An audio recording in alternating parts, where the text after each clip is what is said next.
Should we start? Yep, we're ready. Okay, let's go live and stand for the pledge.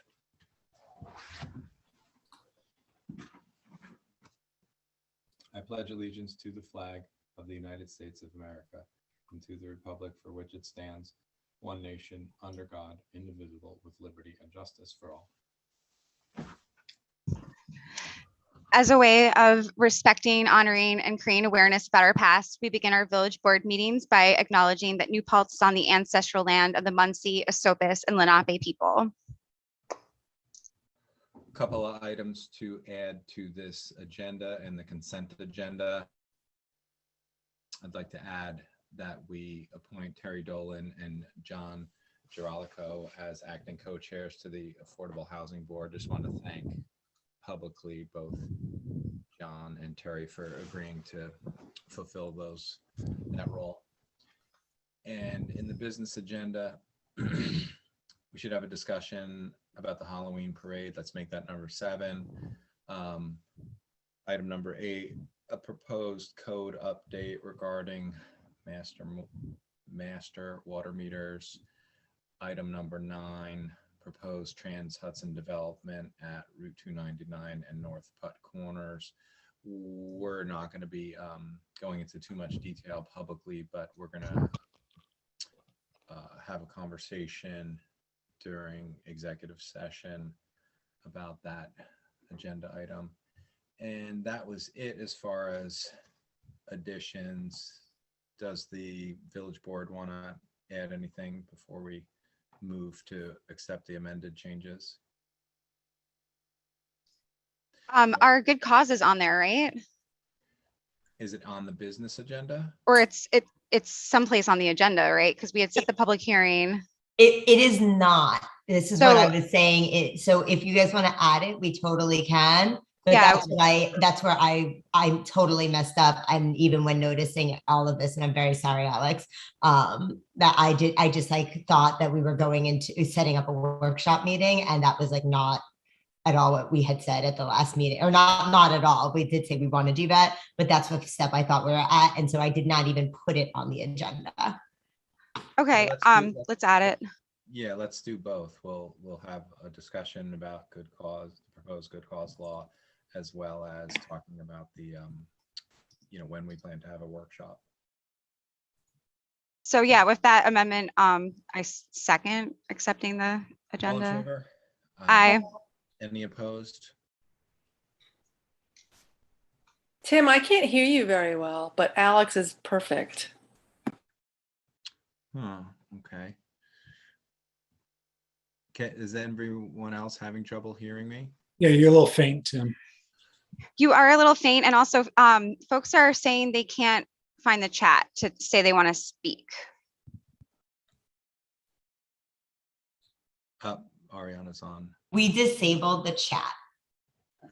Yeah, we were having a so how can people message Ariana directly to get on the so actually we disabled people being able to chat with each other. They still should be able to message me.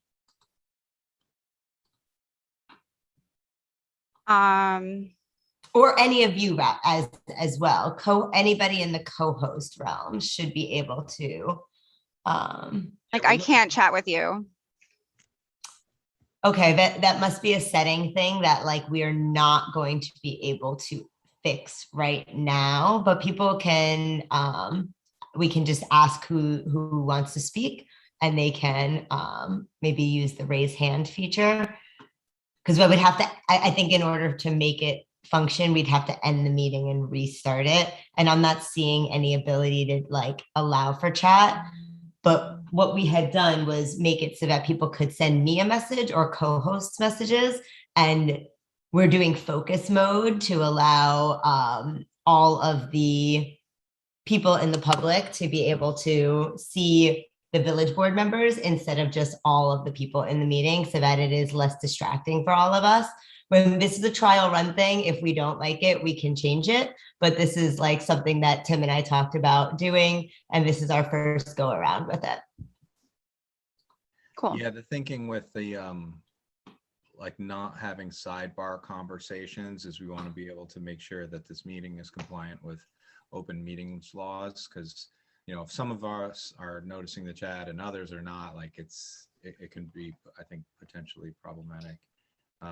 And when board members chat with each other within the meeting, it doesn't get recorded, and therefore is not part of open meetings laws. So that's part of why we were like going to eliminate a lot of that, those issues, and allow for people to be able to just send me a message that they wanted to speak, which people are raising their hand in the participants. So anybody who wants to speak, if you can do the raise hand thing. How do you, I'm sorry, how do you do that?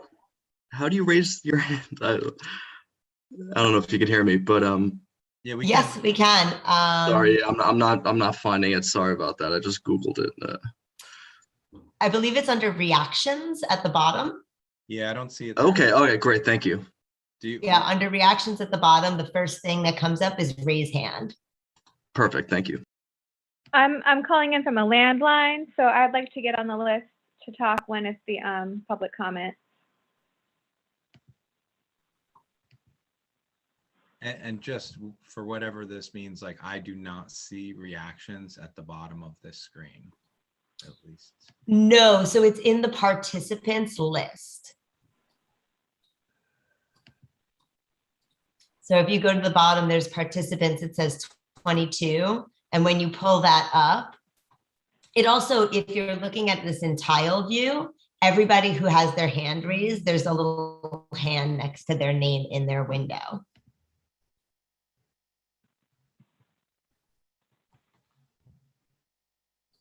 Yeah, when I do participants, I just see the list of participants.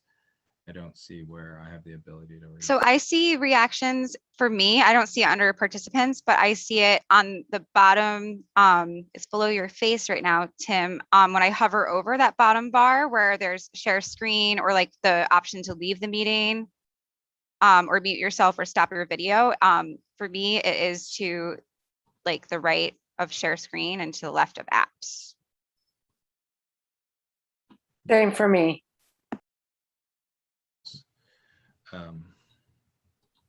Wait, Alex, are you saying that's where you see people's hands raised? No, or that's where I see to find the reaction. And then I see people's hands raised if you click on participants next to where there's like the mute or the camera next to their name.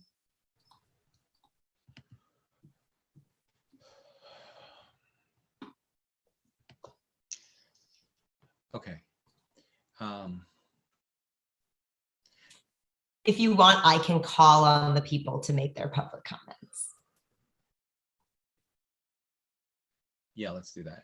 Okay. Motion to move the consent agenda as amended.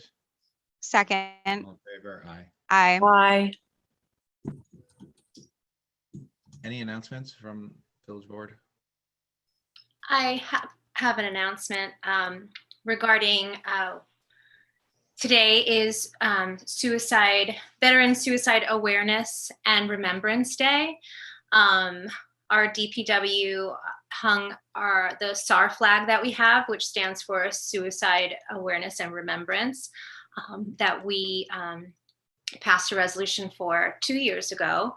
And just to talk about briefly how on average 22 veterans die every day by suicide. And it's just an alarming high rate. And it's 1.4 times higher for male veterans and 1.8 times higher among female veterans when compared to the general public.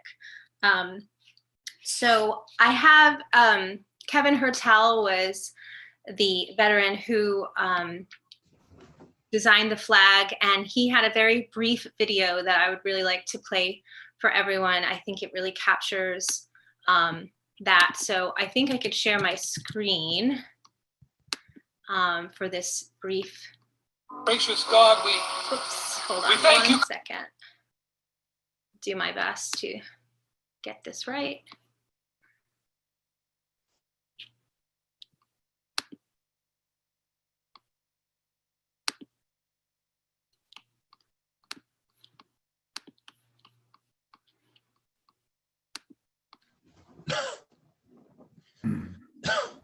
Everyone see that? Yes. Yes.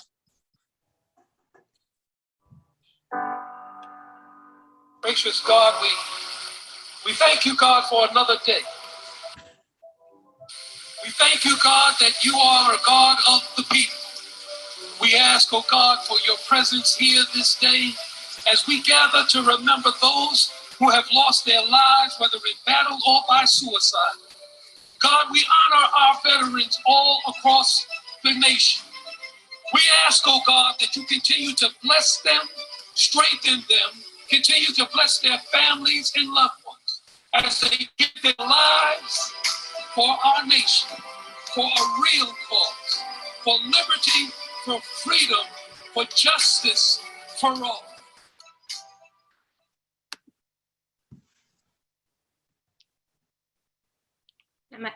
Is my share gone? Yeah. So I just wanted to point out the numbers that are really important. If you are a veteran or know Me and Brian just got up and got ready. Sorry. Made the bed in the tent. Gabrielle Petito was documenting her cross-country adventure with her 23-year-old fiance, Brian Laundrie. Yeah. Sorry, friends. My Facebook kept running and my mouse gets missing. Can you all hear me? Yes. Apologize for that. If you're a veteran or know a veteran in need of help, you may contact the Veteran Crisis Line 24 hours a day, 7 days a week, 365 days. And the number is 1-800-273-8255. Press 1 to talk to someone or send a text message to 838-255, and you will be directly connected with a Veterans Affairs responder.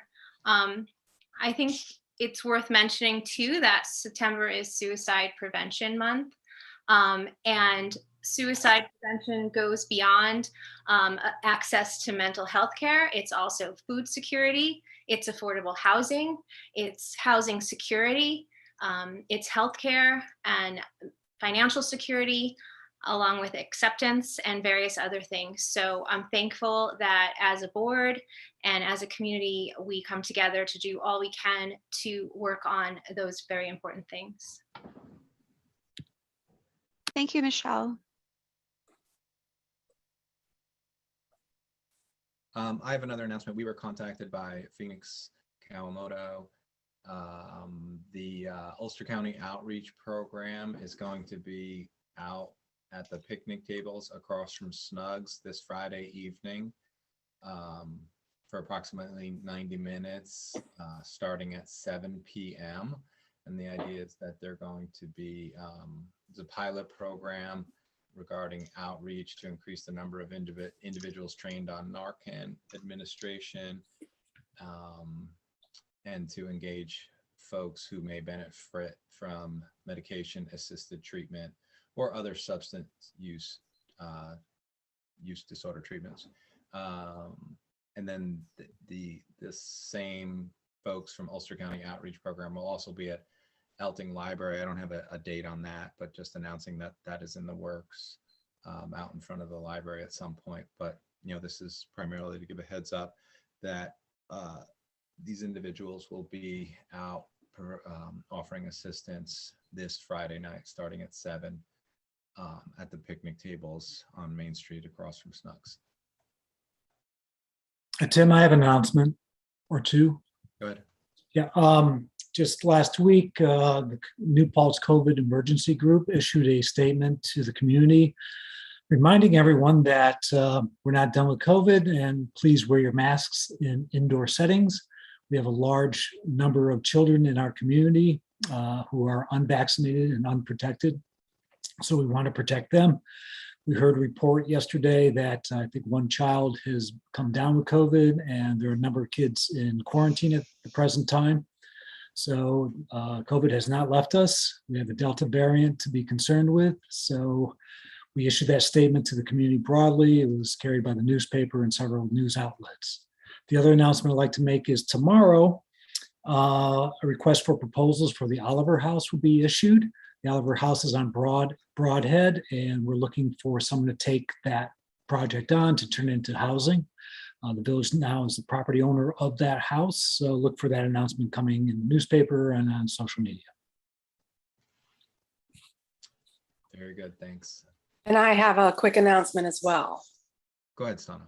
The town is currently working on putting together the new community-run police commission. And they're looking for people who are interested in serving on the police commission. So if anyone who's watching is interested, please send a letter to assistant@townofnewpaltz.org and let them know that you would like to serve.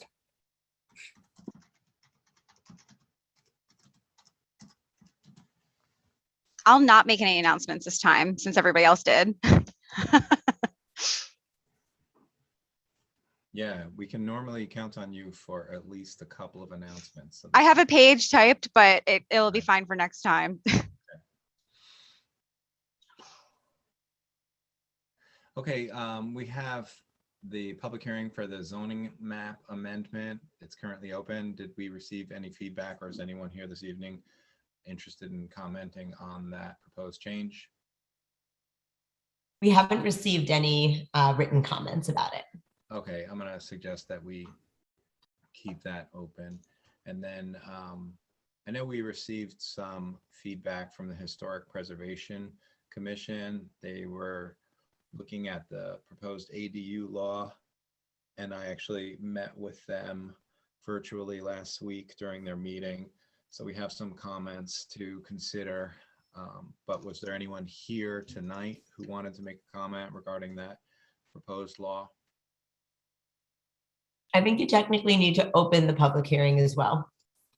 Motion to open the public hearing, and please cut and paste what I just said a second ago and add that now. Second. All in favor? Aye. So is there anyone here wanting to make a comment?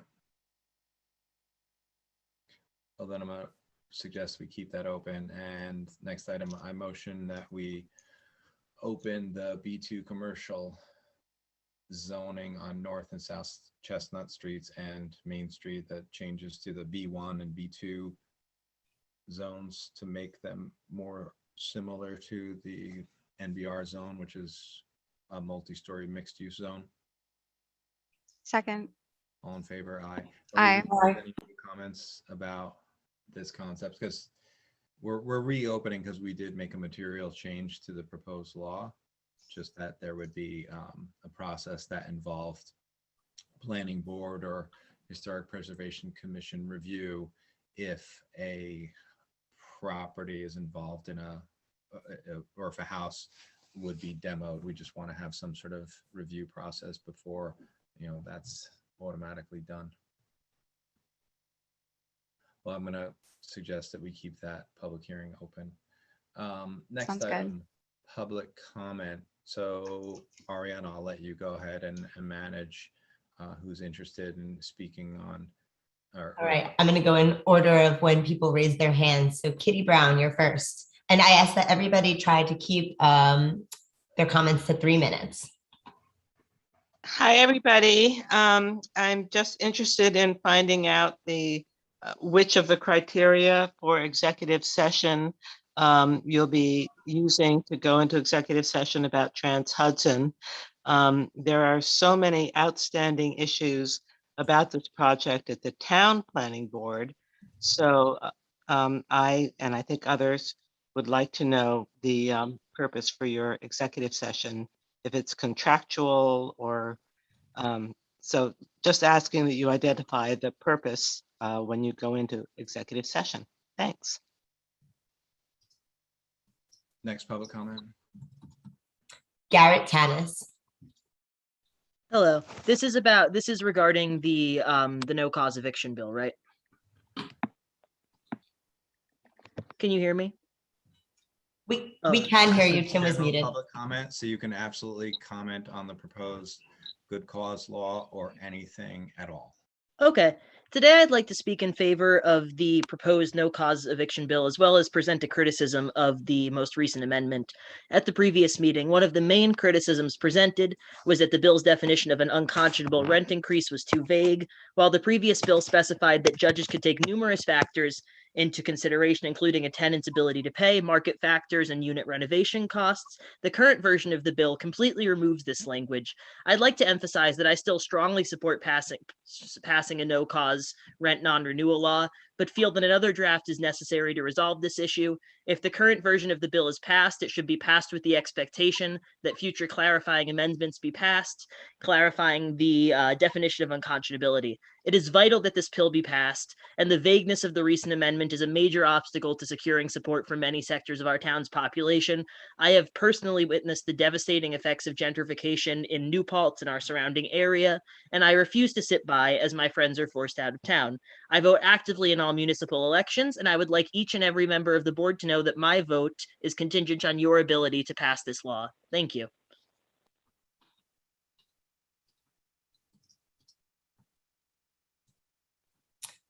Next, we have Amanda.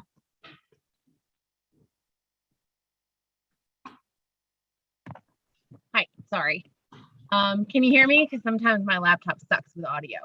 We can hear you. All right. My name's Amanda Sissenstein. And, as I've spoken before, so, as a longtime tenant advocate in this region, I fully support the good cause eviction, especially considering the impending wave of evictions that we see coming and the economic fallout that's going to result.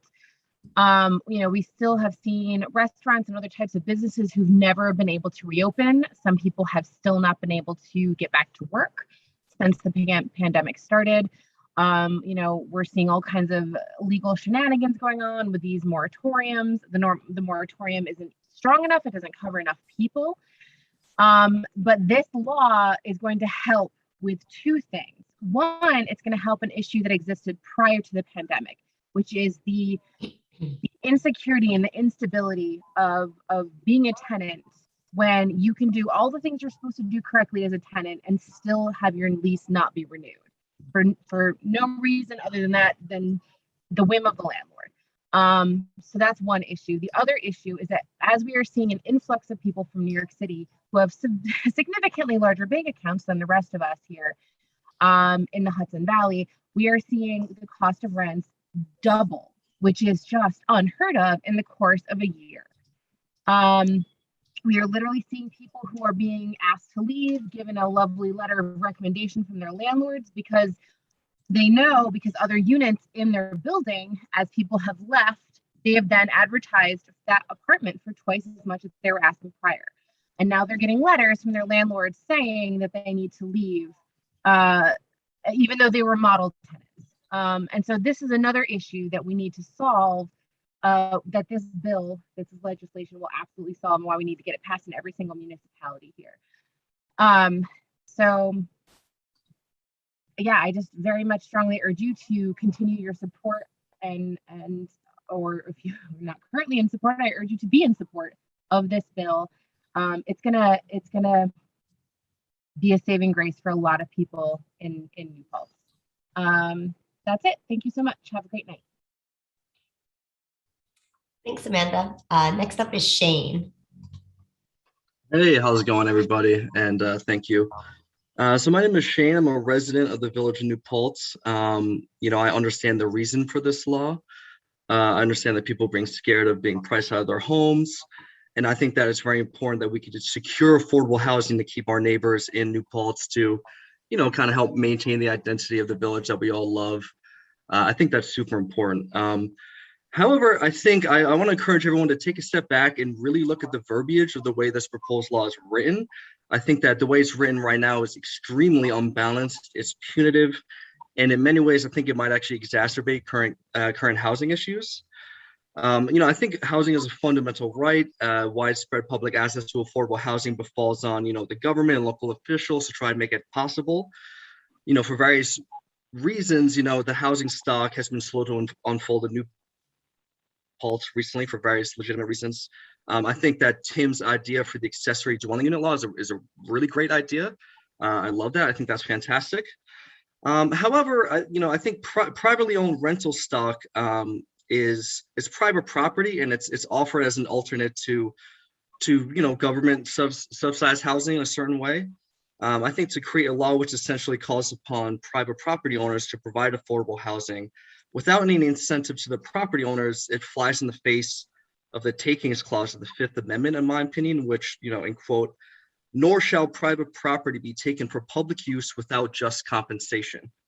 This clause is intended to uphold the principle that the government should not single out isolated individuals to bear excessive burdens, even in support of an important public good, which I think that this is. When this happens, the payment or the just compensation provides the means by removing any special burdens. So I think in this law, currently, there's no just compensation. As a matter of fact, I think that the recent additions of the relocation payments are unbelievably excessive and seemingly designed to financially ruin landlords, to be honest. When it comes to owning a rental property, cost margins are slim. If even with good cause in the way that this law is written, if you let's say a landlord's mother has to move into an apartment, but there happens to be 2 kids and 2 parents or however that is, the landlord might end up paying under this law almost all the rent back that they collected the entire year back to the tenants, even if there's good cause for them to leave, just to vacate the space. So even under a legal good cause, quote unquote eviction, if you want to change the definition of that word, then the landlord's forking over thousands of dollars, even if there's a legitimate reason why they need their own private property back. And I think that's very unfair, to be honest. So I think that a good alternative would be to offer, incentives to landlords to provide automatic renewal leases. I think automatic renewal leases are a good idea and a good vehicle to get to what we want, which is to keep our neighbors in New Paltz, but it can't be forced upon people in such a punitive way.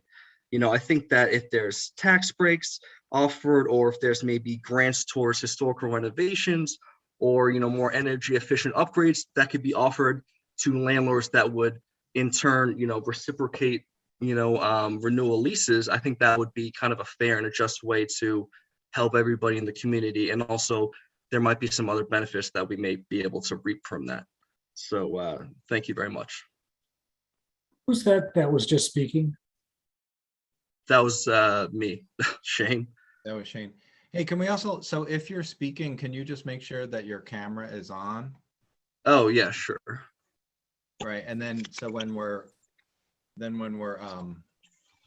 Ari, can you control cameras? You're gonna turn people's cameras off when they're I don't know if I could turn people's cameras on, because that's like a privacy thing. No, turn it off. Oh yeah, I can turn cameras off for sure. Hey, this is Amanda again. Just not everybody's on a computer, and not everybody's on a computer that is has a camera. So not everybody may not, and some people are calling in through phones because that's an option through Zoom. So some people might not actually be able to turn their camera on. Just a point of information. Calling in also, you can raise your hand by using *9. But that's a good point, Amanda. If someone's on a phone, they can just relay that they're on a phone. It just, I feel like it feels more like a meeting and like a human exchange of ideas if we just, we're attaching faces with the discussion. Shane, I read your email and then you summarized it in the public comment now. But I think just a point of clarification though, the relocation fee, that has to be offered by the landlord. It's not something that would ever happen unless the landlord chose for it to happen. Is that true? Because my understanding after reading is that if, even with good cause, if however many people have to be displaced, that fee is automatically enacted. So maybe some clarification on that would be great. Yeah, always. I think that's the challenge with writing any of these laws, is like we can always err on the side of being extra communicative. But my understanding of the relocation fee is it's to be used when a landlord does not have good cause, but would like to provide the option for the tenant to move. So it's kind of like a safety valve concept. And that's why the dollar amount is higher than than one might think is reasonable. But it's really just kind of like a safety valve worst case scenario option. I think it's far from perfect, but it's just like something that we have been experimenting with as a possibility. Okay, understood. Thank you. Thank you very much. Sure. Yeah, so thank you. Who's next? All right, next we have Diana. Okay, it won't let me start my video. Says you cannot start your video because the host, oh, never mind. All right. Cool. Awesome. Hi, my name's Diana Kingsbury. I'm an organizer with For the Many, which is a local community organization based out of the Hudson Valley, multiracial grassroots community organization. I'm actually not gonna say much in terms of content. Obviously, we're here to support good cause eviction and this bill. Bravin will be speaking, and many volunteers and members will be speaking. But I do want to just draw attention to the fact that in terms of tenants, a lot of tenants can't join these meetings or lobby the board simply because they're working multiple jobs and or taking care of kids. So to me, the fact that there are still so many tenants who continue to show up to these meetings to make their voices heard, despite being very nervous oftentimes, despite never having gotten engaged in the political process in this way, is really amazing. And I think that you really need to take that into account when you're considering the kind of feedback that you're getting from the public, that there are people with different capacities for getting involved in this process. And it can inherently be harder for folks who are working hard, working multiple jobs to be involved. So just keep that in mind. And I hope that it gives you some perspective with regards to how many people are speaking up in support of this bill. Also, someone who's on the phone, oh, she may have gotten kicked off. Clara Kramer-Wheeler asked that I see if I can make sure that she's in the queue and possibly speak after me. But she pressed *9 and now she's not here, so. The phone number did appear with the raised hand, but that, and then went away sometime after that. But so she did raise her hand and I did see it. Okay, hopefully she'll be able to join back on. Thank you. Thank you. Tell me again where you're from, like what's the organization? For the Many. For the Many, thank you.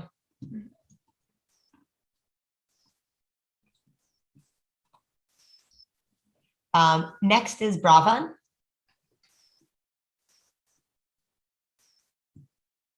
Hey everyone, thanks so much for your time. My name is Bravin Runga and I am with For the Many, formerly known as Nobody Leaves Mid-Hudson. It's good to be here at the City Village Board. I know that things are a little bit different because it's virtual, but really appreciate the fact that everyone is here to make their voices heard. Obviously here to speak in favor of the good cause eviction legislation. More particularly, I want to take a moment to just appreciate the really open and democratic process this legislation has undergone in New Paltz. We as an organization are engaged in policy campaigns in multiple cities in the Hudson Valley, and I can definitively say that this is the most transparent and open process that I've seen. And I think that really is a testament to the political culture in this village. I think we all remember that first public hearing all the way back on October 11th and how contentious it first was. And that was the first opportunity for public comment and everyone kind of had their voices heard. After that initial public hearing, the bill was completely revised, taking into account all of the public concerns that were heard in a transparent and open manner. The draft legislation tracks changes, which is unseen in other cities in our area. Since then, there have been opportunities for public comment on August 25th, September 8th, and again tonight. And this legislation has been scrutinized and discussed and debated week after week. It's undergone legal review from both municipal attorneys and outside lawyers. So it's gone through a very extensive and I would argue exhaustive process. But it's been unfortunate that certain landlords have weaponized this democratic and open process to stall the passage of this desperately needed legislation. They've engaged in bad faith attacks against this bill and against members of the village board, and they've brought up legal concerns that aren't founded on any kind of sound legal arguments or reasoning. These attacks, quite frankly, are a political strategy aimed to draw this process out and prevent the passage of this legislation. While these attacks have happened, a lot of things have not changed. What has not changed is the vast majority of residents in the village of New Paltz, as has been evident through these public comments, strongly support this legislation. What has not changed is that tenants live in the village of New Paltz with the constant fear and threat of arbitrary eviction. And what has not changed is that tenants in their dealings with landlords don't have the tools or the protections necessary to effectively advocate for themselves. And so I urge the village board to push past these bad faith attacks and pass this desperately needed legislation. And I thank the village board and everyone that's here for being part of this conversation and helping to affirm tenant rights in the village of New Paltz. Thank you so much. Thank you. Thanks, Pravon. Next is Ingrid. Before Ingrid goes, it's Michelle. I just want to say everybody so far has kept it about 3 minutes because I've been keeping time. Tim, do you want me to keep time or should we just keep going as is? Yeah, keep time. That's good. So if someone is running way over, then at least we'll know we're making a suggestion for them to end based on the actual timepiece. Great, thanks. My turn. I'm Ingrid Hughes. I live on Duzine Road, and I am speaking this evening in favor of good cause eviction. I feel like there's been a lot of pressure on the housing market in New Paltz for years, but with COVID, we all know housing has just become so very expensive that many people are having difficulties.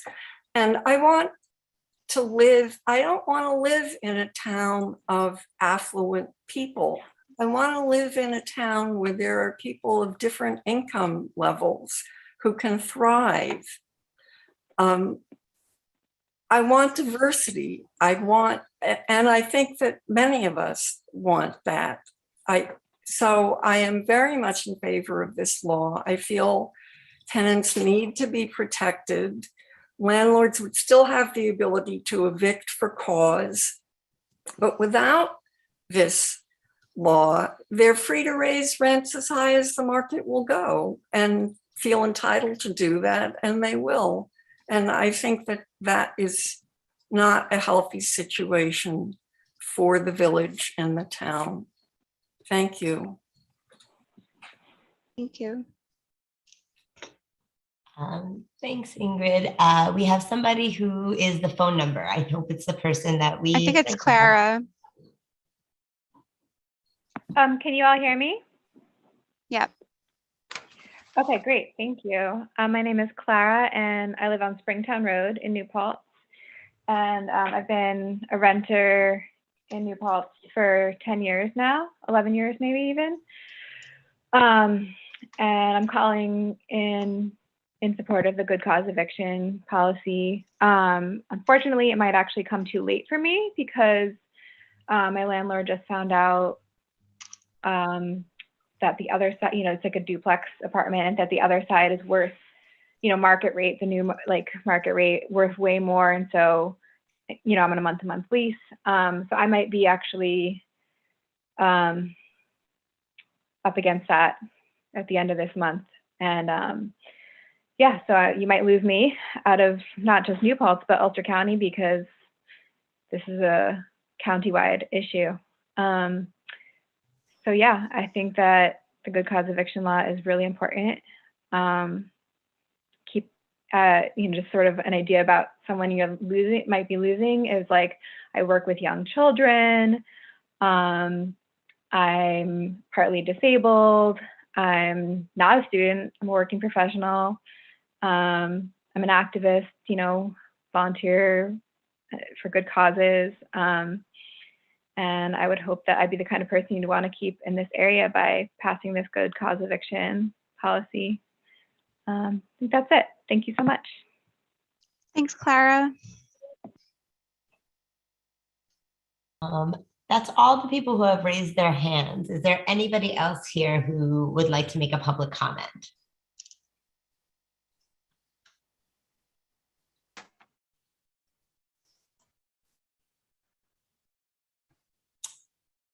All right, I'm not seeing anybody. You can just unmute if you don't know how to raise your hand. Hey, Ariana, can you make sure that the link to the current version of this law is in this agenda? Yes. You mean good cause eviction? Yeah. Okay.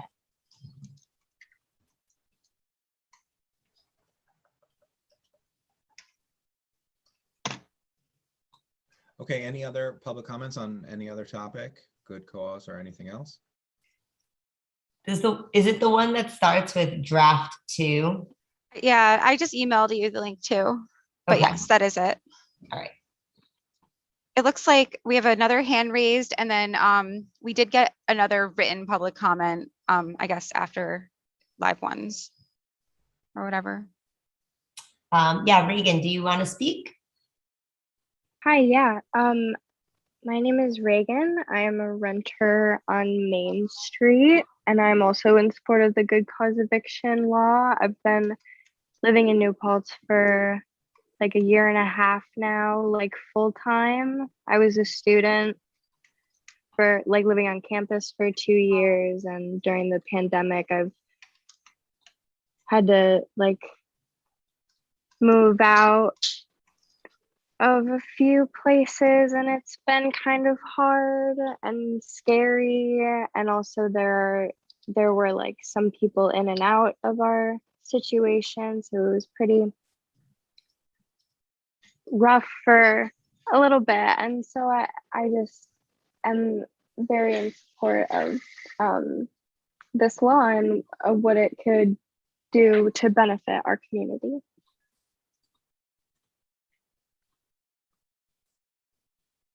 Thank you. Thanks, Reagan. So we had 2 written public comments. One was from Shane Reddy. He had already spoke.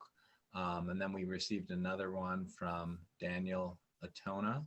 I'll just read that quickly. It says, I support Alexandra Wojcik and the good cause eviction bill in front of Village Board. My organization, the Mid-Hudson Valley DSA, has many members in New Paltz who are struggling to pay their rent. Working class tenants should not be kicked out of their homes just so landlords can make higher profits by renting their properties to wealthy people who don't even care about the community. It's time the Village Board to fight for tenants, not big real estate. Any other public comments this evening? As a two-family house. Are they big real estate? Becca Bird, are you trying to make a comment? I just want to make a quick comment. Can you hear me?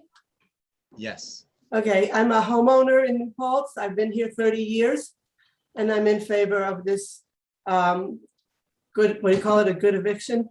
Good eviction law. What is a good eviction?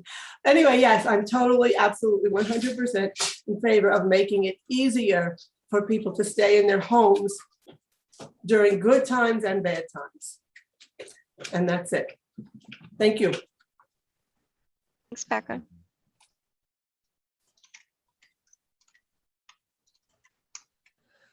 Okay, item 1 on our business agenda, climate equity and justice related items and updates. Anyone want to highlight? Yeah, well, now that we re-added, the good cause law to the agenda, I'm not going to repeat the same thing I've kept saying, but housing, and making sure we create stability in our community, intersects with all the other important issues. I don't have it in front of me, but protecting tenants means protecting Black and BIPOC individuals, in New Paltz, in Ulster County, and the Hudson Valley and beyond, and I'll pull out more stats on that for next time.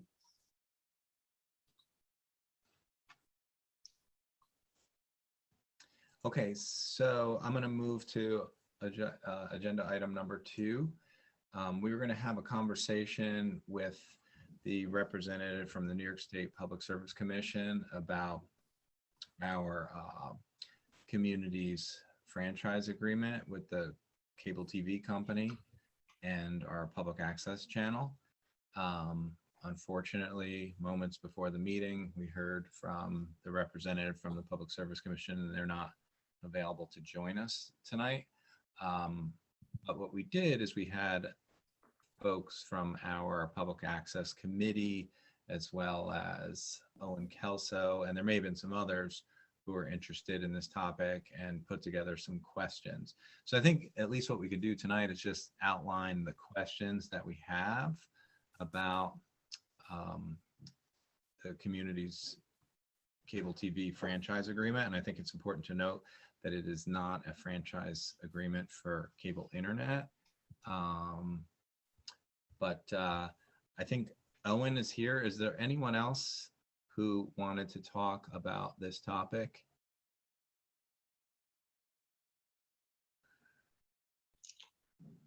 Owen, if you're interested in putting your camera on and sharing some of the research that you've done, because you were taking a deep dive looking at the town and villages cable franchise agreement, and then you're creating some questions. If you want to quickly summarize some of your observations, I think that could be useful. I think you're still on mute.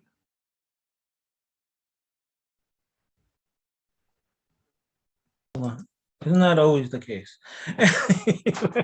So yeah, Tim, I was just talking with Tim on Facebook, and some things came up, and I have some experience with contracts and things. So I was taking a look at what New Paltz is doing. And earlier today, I took as Tim put it, a deeper dive into the contract for New Paltz. And there's some interesting things in here. A lot of this is regulated by federal law, state agencies, etc. But there is some recourses that the town has and the village has in terms of negotiation. It's a lot of people believe that it's just a what do you call it, a monopoly, and there's not much we can do. Unfortunately, we don't have the representative here that we could kind of find out some boundaries. I think that's what the town really and the village really needs to do, is take a look at where is our leeway, where is our boundaries, legally and practically. Just because it's legal doesn't mean it's practical. And so I think that is something that, calling in an expert from the state, a consultant from the state, could really help us with, because they'll see what's happening in Wappingers Falls, for instance, or in, Washingtonville, or wherever it may be in New York, and kind of say, well, they tried this in Buffalo and it didn't work, or they tried this in Washingtonville and it didn't work. So for us, it may behoove us to get that kind of a lay of the land, and what's legal and what's practical. The thing that Tim really raised in a conversation I had with him over email was that, the big thing is our public access channel and having issues with that. One thing I would suggest is going to the high school and going to the college and seeing what's going on with their situation, and if they're having similar problems, and what kind of dealings they had also with cable. But also, that's negotiable. That's stuff that, if it's regarding infrastructure, lines going in and lines going out, that kind of thing, those are things that can be negotiated. The legally, and the same thing with service coming into municipal buildings, cable service going into municipal service and going into the schools. Legally, they have to give you the bare minimum. They have to give you the lowest, level, but that doesn't mean you can't negotiate for the highest level. And I think it behooves you guys to do so. After all, we're not second-class citizens. And frankly, we should also be able to provide the best service possible for our people and for our needs. Another thing was franchise fees, and that Tim raised. Maximum federal law says 5%. In our current contract, there's a lot of ad hoc negotiation that's labeled in there. You start at 1%, and then every so often you can ask to get it raised, and there's back and forth. I don't know what it is currently. It seems that it's not specifically outlaid in the contract what it will be. It's just ad hoc negotiation. Yeah. Owen, I can share that ours is relatively low, and we have, as a board, toyed with the idea of increasing that fee. But you highlighted the same concern that I think our board has when we've looked at this in the past. Yeah. You raise the fee, and it just means that the cable TV users would end up having a slightly higher cable TV bill. Right, and so there's really a no-win on that particular area, unless we really needed the money for to provide a really valuable service that we think should be provided by the subscribers. That's a catch-22. I don't know. I think you guys are pretty wise for taking a slow approach on that. The other thing is just in that situation, there's some questions about people saying, "Oh, it's a monopoly. We don't like the idea of one service," and that's a tough call. If we even could bring in a competitor, all the contracts read, and this is again through federal and state regulations, that we cannot give an advantage to a newcomer. We can't give it, if we want to bring in, Optimum, you can't give Optimum a better advantage than Spectrum within the contract. It has to be fair and equal all across the board. The other thing is, the question I have, and I would have liked to ask the representative, is if you were to bring in an Optimum and Spectrum would say, "Oh, you can't use our lines, or if you use our lines, we're going to charge you a fee," then can we negotiate with Optimum in a way to make it more fair? And I'm just using Optimum as an example. That's no endorsement whatsoever of any other company. I think the real tack to take, and this is just me speaking out of my head and what I've seen and what I've read, would be to somehow try to get a hold of those lines. And then either by buying them, and I know that's money doesn't grow on trees, but either buying them or through somehow the contract, if there's an idea that the franchise can be revoked for several different causes. If it was to come to a position of being revoked, what would our standing be then to buy the lines or take possession of those lines? And then obviously that would open up a market to, we could then bid on a regular basis. That would be, I think, as I understand it right now, and I'm no expert. There's consultants for the state that do that. The only way we could really open up true competition would be to somehow get possession of those lines, and then go ahead and take bids every 5 or 10 years or whatever we wanted to do as a town or village. So that's addressing the big issues you pointed out. There's other little things in the contract that are negotiable, and I've sent that in 11 questions, and I cited the sections, the parts, and the page numbers within our contract for you guys to look at and kind of play with. Yeah, perfect. That's a that list of questions was super helpful, and we had prepared some other questions that we were going to see if our representative from the Public Service Commission could help us. And, it's a complicated situation where the cable company is using our right of ways to run their cable lines. I think, another challenge is that the number of cable TV users is contracting and the number of cable internet users is expanding. I know my own personal internet bill is up 100% in the last 5 years. It's insane. It feels like every few months that it goes up by a few dollars. I'm not exactly sure why. So that's one of the questions that we have for the regulator, the Public Service Commission, if they could help us understand how that works. Yeah. The other unique thing about New Paltz's franchise agreement is that if a senior has been paying their bill on time, they're then eligible for 1 month's worth of cable TV for free. And the challenge that we have had is that, the handful of seniors within New Paltz who know about that stipulation, then when they call, they never find a customer service person who's familiar with our franchise agreement, and then they never end up receiving the discount. Yeah, as I mentioned to you, that's probably more of a function of the fact that they're dealing with, a huge amount of customers with all different franchise agreements, and ours is a little cutout. It's actually a kind of interesting cutout to see, because technically they're allowed to charge basically what they feel is a fair market value that allows them to create a profit that they feel is reasonable.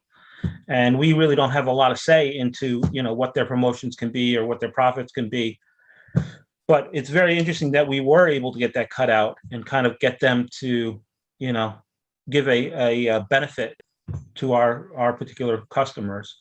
My only suggestion that maybe I'll ask the Public Service Commission rep whether New York State has ever considered unconscionable cable fee increases, because as it stands now, they just go up and up and up. Oh yeah. And our public service, our public access channel has wrestled with the cable company for some time, just in terms of making sure that we had appropriate equipment to broadcast the public access channel, and there's been a lot of technical challenges along the way. And when we've reached out to the cable TV company, it's been a very frustrating experience. So we're gonna, collect these questions and hope to have the representative on, a future call, and we'll continue this conversation. Yeah, I don't know exactly what our recourse would be. Again, a representative, as you pointed out, would be able to tell us how things lie more on a state level or a regional level, and being able to say, how other municipalities have sought to remedy these situations if they have. Another thing is, I don't know, but I think it would behoove us to talk to a representative about possibly putting in some kind of a fine system if they cannot comply with our public access demands that are legitimate within our franchise agreement. Yeah, those are questions for the regulator, if they have. Yeah, that's where we're at right now, I think. But anyway. Well, thanks for. A quick question, Tim, before we move on. Yeah, what's your question, Bill? Just Owen, you mentioned 3 items that a contract could be revoked. Is that in your email?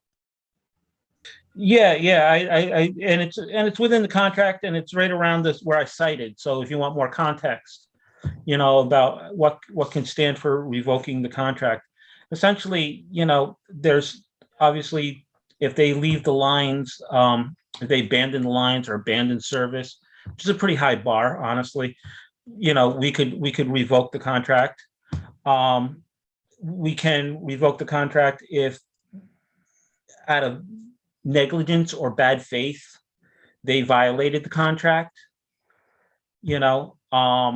And again, where that stands, that might be up for arbitration, depending on state law and regulations that we'd have to go to and arbitrate.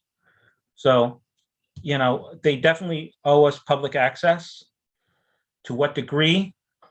And technically, it's the bare minimum. Tim was talking about high definition. You know, the state of the art is now 4K, 8K, and we definitely want to keep up with that. I put in my questions about how could we, in a sense, keep them on their toes and keep them providing us the best service as needed, because who knows what's going to go beyond 8K. You know, in 10 years, we could find ourselves in the same situation going, you know, we're behind the times, the way technology goes. So that's something to consider too.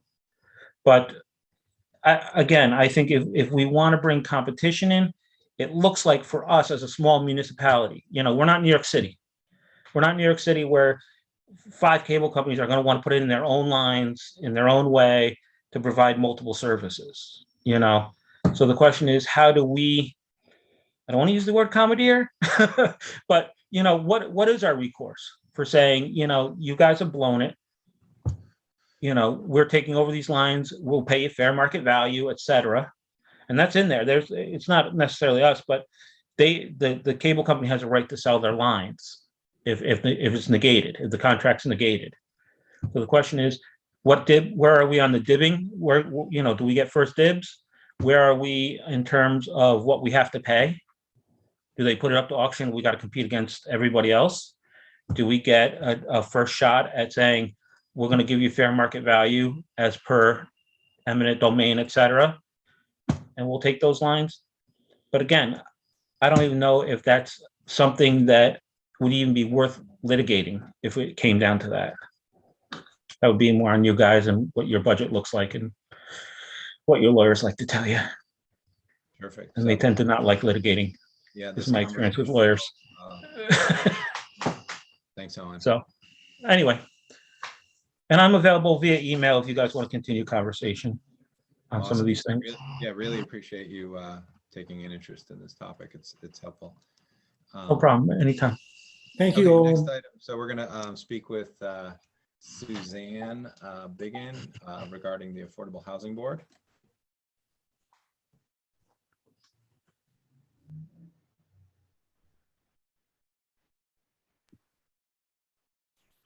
Hi, Suzanne, are you there? I just want to say before, I think she was on, so she might just be stepped away. But Affordable Housing Board, like you said, Tim, it's awesome that Terry and John have stepped up to co-chair, and they're actually going to have an emergency meeting on the 29th because there are many applications, and the board, you know, recently lost Guy Kemp, who moved, who was the chair. So it's awesome that the board is really coming together and stepping up, and that we have hopefully be able to interview Suzanne for the extra piece to that board that we need. And if Suzanne pops back up on this call, we'll just talk to her, you know, later this evening. So why don't we just She's continue? definitely on the participant list. But Yeah, she may have stepped away for a second. totally. Oh, I'm so sorry. I did step away for a second, but I'm back. Hi, Suzanne. Hi. I don't know why my video's not here. Video. You can't start your video because the host won't stop it. Okay. Start my video. Hi. Hello. Hi. So Tell us why you're interested in volunteering for the Affordable Housing Board. Well, I love the town of New Paltz. I just moved here 2 years ago, so I am relatively. Can you somehow your audio is a little soft. Louder? Yeah. Do you need me louder? Is this better? I know sometimes my microphone doesn't work very well. Can you hear me a little better now? It's not great. Okay. Yeah, I have someone who can't usually hear me so great. Is this just terrible? Should we not do it? It's okay. So I moved here 2 years ago. I just believe that it's a beautiful area. People should be able to afford to live here. People who've been here for a long time. Although I am someone who came here more or less from New York City, I believe people who've been here for a long time should be able to stay. And yeah, it's just an issue I care about. I've learned a lot in this meeting, even though I did step away briefly. And I did just get a real estate license, so I'm trying to break into that industry, but I would like to see, I would like to use that to facilitate more affordable housing in the area.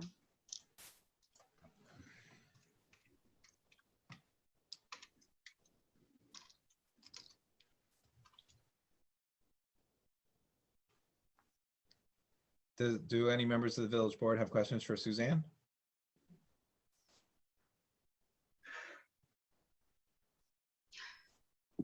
Hi, Suzanne, it's Michelle. I thank you for, I know you and I have been corresponding back and forth, and you mentioned just, your passion for helping with affordable housing. And I think I mentioned to you that it's such a critical time right now. There are, with Zero Place opening up, and we have many, many applications. So the board that is in place is very strong right now, and we do need another member. So I think there is a lot to learn and a lot to work with, and a lot to apply your own knowledge and perspective. So thank you for volunteering to step up.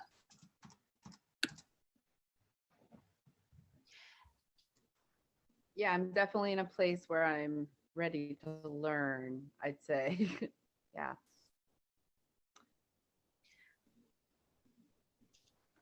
Definitely one thing, this is probably not the right moment, but I just noticed the data on the affordable housing application is still from 2019. So I guess I just want to echo gratitude. Always need more hands on deck to help, help make sure all these things are perfect and what they need to be, and keeping up on all that data. So yeah, sharing that expertise that you have will be awesome. Thanks. Certainly, yeah. I live around the corner from Zero Place, and actually did put an application for myself and my aunts to live there. I don't think it's really the right fit for me, but I, definitely want to have people who I think it's a great project.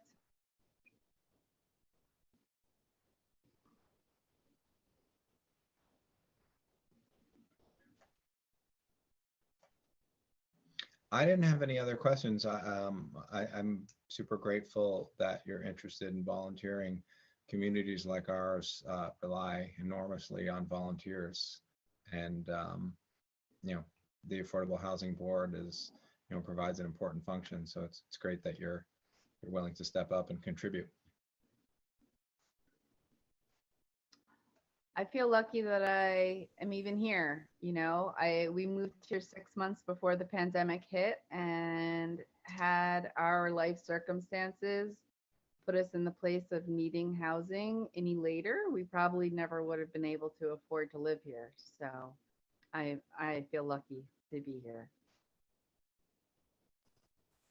Thank you for coming to New Paltz. I motion that we appoint Suzanne to a role on the Affordable Housing Board. Second. Oh, sorry, that was Michelle's second. All in favor? Aye. Aye. Grateful. Thank you. And Ariana, do you have a slot with a? I do. The term would expire in June of 2024. Okay. Perfect. Thanks very much. So Suzanne, Ari will be in touch, I believe, through email, and I'll put you in touch with the chairs of the board, and we'll move forward. Thank you so much. Well, thank you. Yeah. Okay, so the next item, we don't have to take any action unless our board was interested in opting out of allowing dispensaries or places where folks could partake in recreational cannabis. But basically the current New York State law, the Marijuana Regulation and Taxation Act, gives municipalities the option to opt out of allowing dispensaries or places where cannabis could be consumed recreationally. But if you do that, then you would forfeit any sales tax from that commerce that would be gained within your community. So I thought it made sense to have a public conversation about the board's feelings on staying opted in, because by default we are opted in. I know some other, it's curious. There are several communities in New York State that are opting out or holding public hearings because they want to see if their community wants to opt out. The law also allows a community to opt out, and then they have one chance to opt back in the future. Personally, I'm a big proponent of staying opted in and moving forward with decriminalization of people using cannabis recreationally. There's another interesting rub to all this, in that because we're a village that is within a town, what's interesting is if, for instance, a dispensary is sited in the village, we would share that sales tax 50-50 with the town of New Paltz, unless we came up with another deal with the town, but the default is just splitting it. But curiously, if there was, for instance, a dispensary in the Tops Plaza outside of the village, the village would not receive any of that local sales tax. And that's 4%, right, Tim? I think it's 3% that we would split that gets sent locally. I said, so sorry. I think there are a couple of communities in Ulster County that are debating whether or not to opt out. Yeah, I was at the Supervisors Association meeting the other day, and there was a sentiment in the room about maybe pursuing an opt-out law and then seeing how it goes and then opting in the future. I think it's important that we destigmatize marijuana consumption and sales, and that's one reason to stay opted in. Can I just point of information? It actually is 4%. 4%. That's the local. Yeah. How does it split? And it would be split 50-50. No, but it's state, local, and then county. Or I'm sorry, state, county, local. Right. Let me find my notes on that. So Tim, is this something we need to have a public hearing to discuss, anything like that? Or should we public comment? We don't need to do any, if we wanted to take public comment, we could. Yeah. Also as a board, I think if we feel comfortable staying opted in, we should just stay opted in and take no further action. Just back to the other thing we were just talking about, because I said I just need to look at my notes. So MRTA, which is the law that, makes it so finally cannabis and decriminalization for real is on the table. It allows for, like we just said, localities to opt out of the retail sales, blah, blah, blah. It sets a 9% sales tax on cannabis plus an additional 4% tax split between the county, city, town, village, plus an additional tax base on THC content per like a certain formula. And it does come down to like agreements. It's like, unless there's an agreement between these different bodies. So I did want to point out that like, there's so many things unknown about how it will play out once all those opt-outs, are done, New Year's Eve of this year.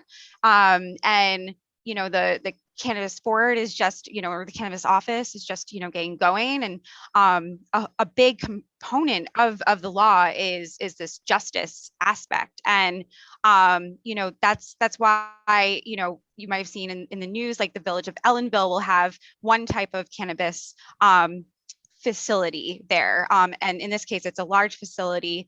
And that has a lot to do with that justice component, like focusing resources on, areas that aren't, necessarily well off, or, I would say census data, for example, shows, the village of New Paltz has like some of the highest poverty rates in the entire county. We have some of the highest rental turnover rates in the state. We're an unstable and not rich village within a town that has much different stats in terms of census data. So I think we could see like what might be out there for us, in terms of coming up with a different agreement with the town, or finding out how like those justice components can help our community here in the village more so.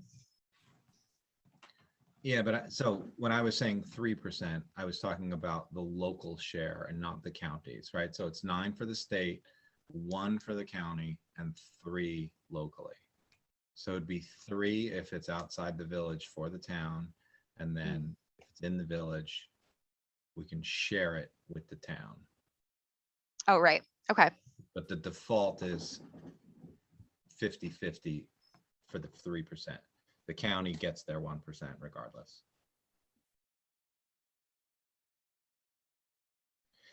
So I don't think we need to do any, I mean, we could take a straw poll if anyone wants to do anything differently than what we've been discussing. I think we're on the right track, Tim. Yeah, I agree. Perfect. Michelle? Thumbs up. Okay. Yes. All right, let's continue with our village board meeting.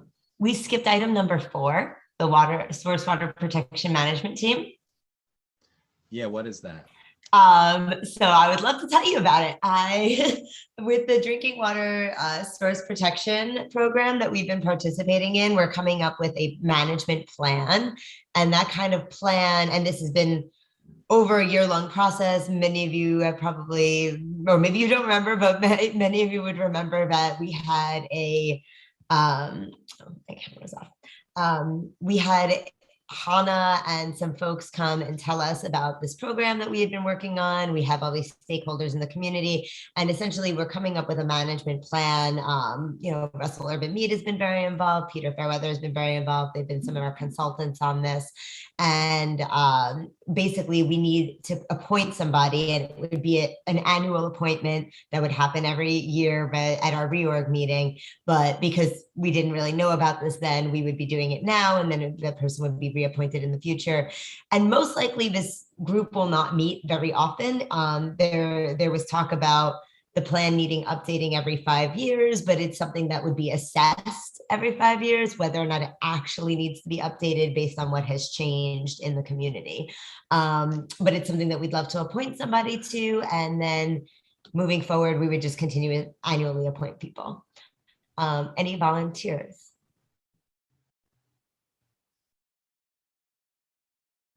Any volunteers from our board? Yeah, your board. Yeah, this is not like the community stakeholders. Basically, the group has identified that we need somebody from the village board, somebody from the town board, maybe the environmental policy board and or environmental conservation commission, ideally both, somebody from SUNY. So there have been ongoing outreach about this. And instead of doing outreach to you guys, I just put it on your agenda. That's outreach. What'd you say, Tim? Tell me again what the salary is. Okay, I'll do it for free. Fine. Cool. So we're going to appoint you, Tim? Yeah, sure. Second. Perfect. Thanks, everybody. Thank you for being on top of that. Okay, Ari, since you're live, you want to tell us about the phone system? Yeah. So you guys voted on this a while back, but then as we did a slightly deeper dive into what this actually would entail to do the switchover and got ready to do the switchover, we realized that we didn't actually have everything included. There's stuff with alarm systems. Some people are definitely getting rid of fax machines. Others are definitely keeping it. But basically, we have to stick with some combination of this new system, which is going to be completely digital, star to star, and then spectrum to be able to provide some amount of faxing and to do the alarms for I guess it's in the water treatment plant is one of the places, and maybe the sewer treatment plant as well. This was definitely Heather's department, not mine. Knowing those details, but yeah. So we basically need to re-vote on it because the prices have shifted a little bit, and we are keeping spectrum instead of doing totally star to star, but we should be able to do the install within a month, and it'll definitely improve our processes within Village Hall because we'll actually have a system more similar to the towns where if you know the extension you're trying to reach, you can automatically call it, but otherwise you will get an automated this is how you find where you're going like message when you call Village Hall, and there could be just one phone number, which will save us some money. And that is the idea, is that this will save us time and money in the long run and provide us a better service. Yeah, this sounds like, I know you guys have been working on it for some time, and I think it seems like a useful improvement. So, Yeah. do we need to make a motion to move forward? Yeah. You can approve a one-time cost of, I've got this exact dollar amount. It's in the quote, $9,661, and then a monthly contract for a 36-month term is part of what we would be doing. That's the proposal. So, okay. So yeah, I'll put that in the minutes if you guys I'd like are to make comfortable. that as the motion. Second. All in favor? Aye. Aye. I just want to say one thing. You know, it might be dorky, but just on the transparency and accessibility issue, when you can actually reach an extension if you know it and get to it directly, it really improves things based on my experiences. So thanks for looking into this and working on this, Ari.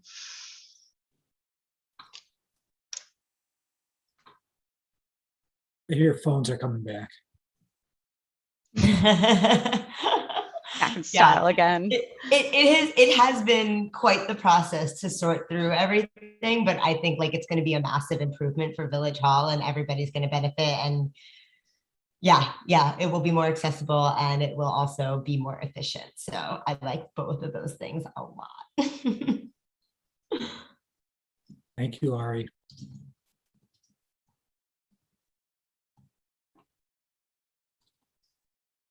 Okay, next item, Halloween parade. Woohoo! So I spoke with the chief of police. He seemed comfortable with having, an outdoor Halloween parade. Does our board have any strong feelings one way or the other? Same. I have the same feeling I had last year. Even more so now. I think it's just so much easier when something is like a happening is provided, because it makes it easier to make sure everyone's being safe instead of not, plus it's really fun, and we need to all get into the streets and celebrate Halloween it's one of our best parts of New Paltz. So, it's time to get back to that. Yes, it's the greatest day of the year. And the one thing at now I can't remember, Tim, if you were there or not, but I think it was said where the firehouse and not having the congregation in the firehouse, and then one of us, if not, to check in with the Rotary to see if they were going to sponsor or. I thought it was the Lions Club who historically hosts. Is Rotary? Rotary. I think the Rotary last year we didn't have one. I think they took it over, but I could be wrong. Okay. Yeah, Chief Lucchese was talking about Rotary today in our COVID call and how we would best handle that. So he mentioned Rotary.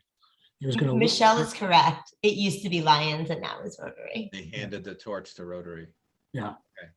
So the thinking is that we won't have an indoor gathering type thing. It's just like the parade will just finish at Plattekill, and then we'll just encourage people to disperse.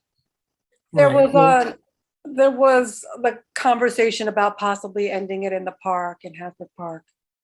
Yeah, Chief Worthman expressed concern about having anything indoors, but he did say, on the apron, the driveway would be okay, but not indoors. It's a lot of people to gather. I think it might make sense to encourage people to just disperse. Yeah, just continue on their way and continue to enjoy their Halloween. I don't know that we can really have a large event.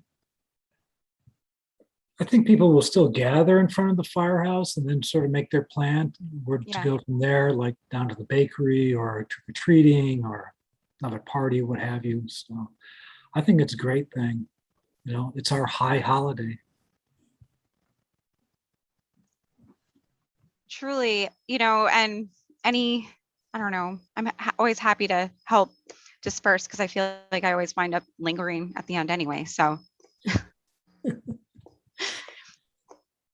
Sounds good. Okay. Yeah, we can just relay our thoughts on this with the police chief and the town board. I don't know that there's really any other organizing that takes place. I mean, because Halloween parades are kind of planned for in this community. Not having it is the unusual thing. So I don't think we're actually doing anything different by saying that we're going to continue with the tradition. Okay, so let's move on. So the next item is I shared some language here, and I wrote up a better explanation of how this could work, and I sent it over to our attorneys. But the idea is, could we have a requirement that if you're building, let's say, an apartment complex, so you're adding buildings to a property, and you end up with 3 or more buildings or businesses that if 3 of the businesses use water, or you have any sort of complex that involves 3 or more residential units, and this is a new construction, this would not be a retroactive situation, but to require that developer to put in a master meter at the property's boundary, so then that property owner is responsible for their own service lines, and it just makes things easier for everyone involved in terms of meter reading and accuracy. And obviously the property owner could continue to sub-meter if that's what they wanted to do, but in terms of the bill that they would receive from the village, it would only be bill related to whatever usage is recorded on the master meter. This is similar to what we did when we improved things with how we account for water at SUNY New Paltz. This just feels like a best practice. So we'll get some draft language for our board to consider. And the next item, I motion that we go into executive session for the purpose of attorney consultation. So I'm going to be relaying to the board consultation that we've received from our attorney related to the proposed Trans-Hudson development at 299 and North Buck Corners. So how should we do this, Ariana? Can we go into exec now while there are people on this call, or should we? So you can, what we've done before, and I can do this for you guys again, is just create a Google Meet. Oh, that's right. Yeah. Do you want to just email us a Google Meet and we'll do that? We'll just put our Zooms on mute and then we'll just do a Google Meet. Yeah. I see you there.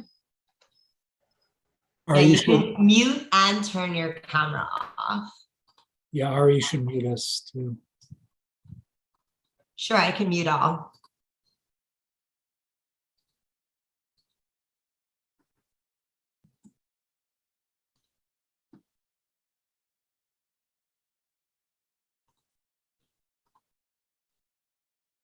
All right, should be in your inbox.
Hey, Ariana.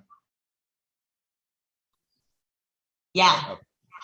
So Bill motioned to leave exec and Michelle seconded it. Cool. Okay, so now we're back with you.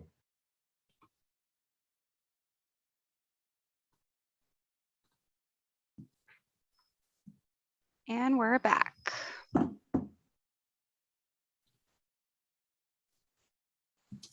I'm back.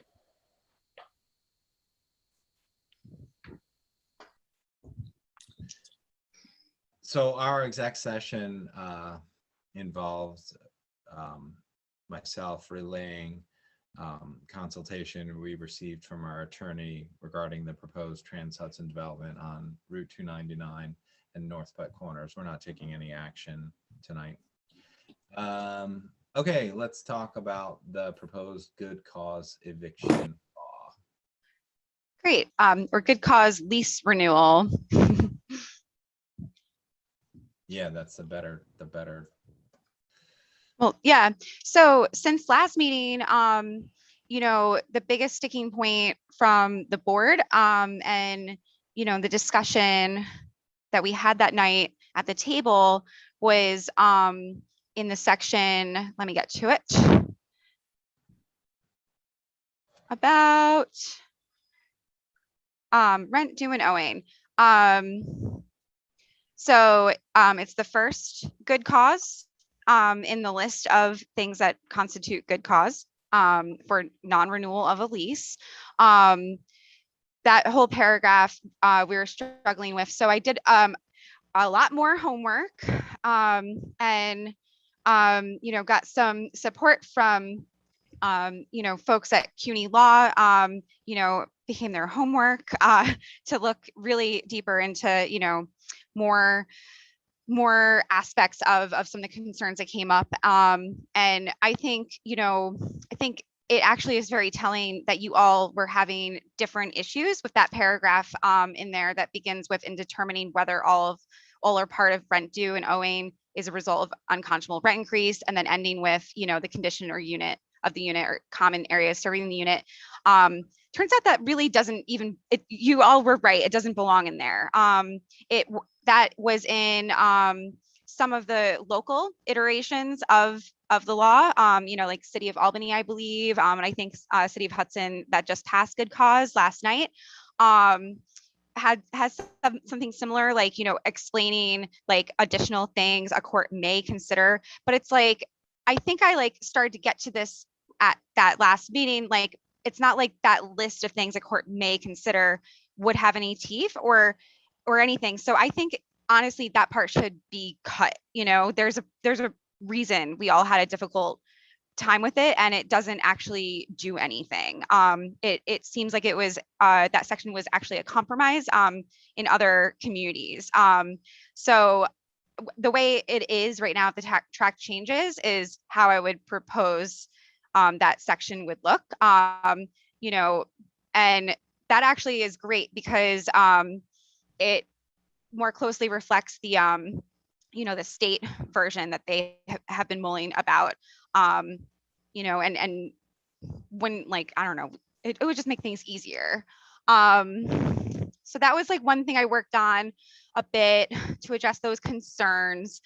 Just one thing, one of the public comments from Garrett tonight was about the unconscionable part. He was like, oh, it should be still in it. I just, you know, wanted to point out it is still in it. It's just that confusing paragraph that has no teeth would not be in it.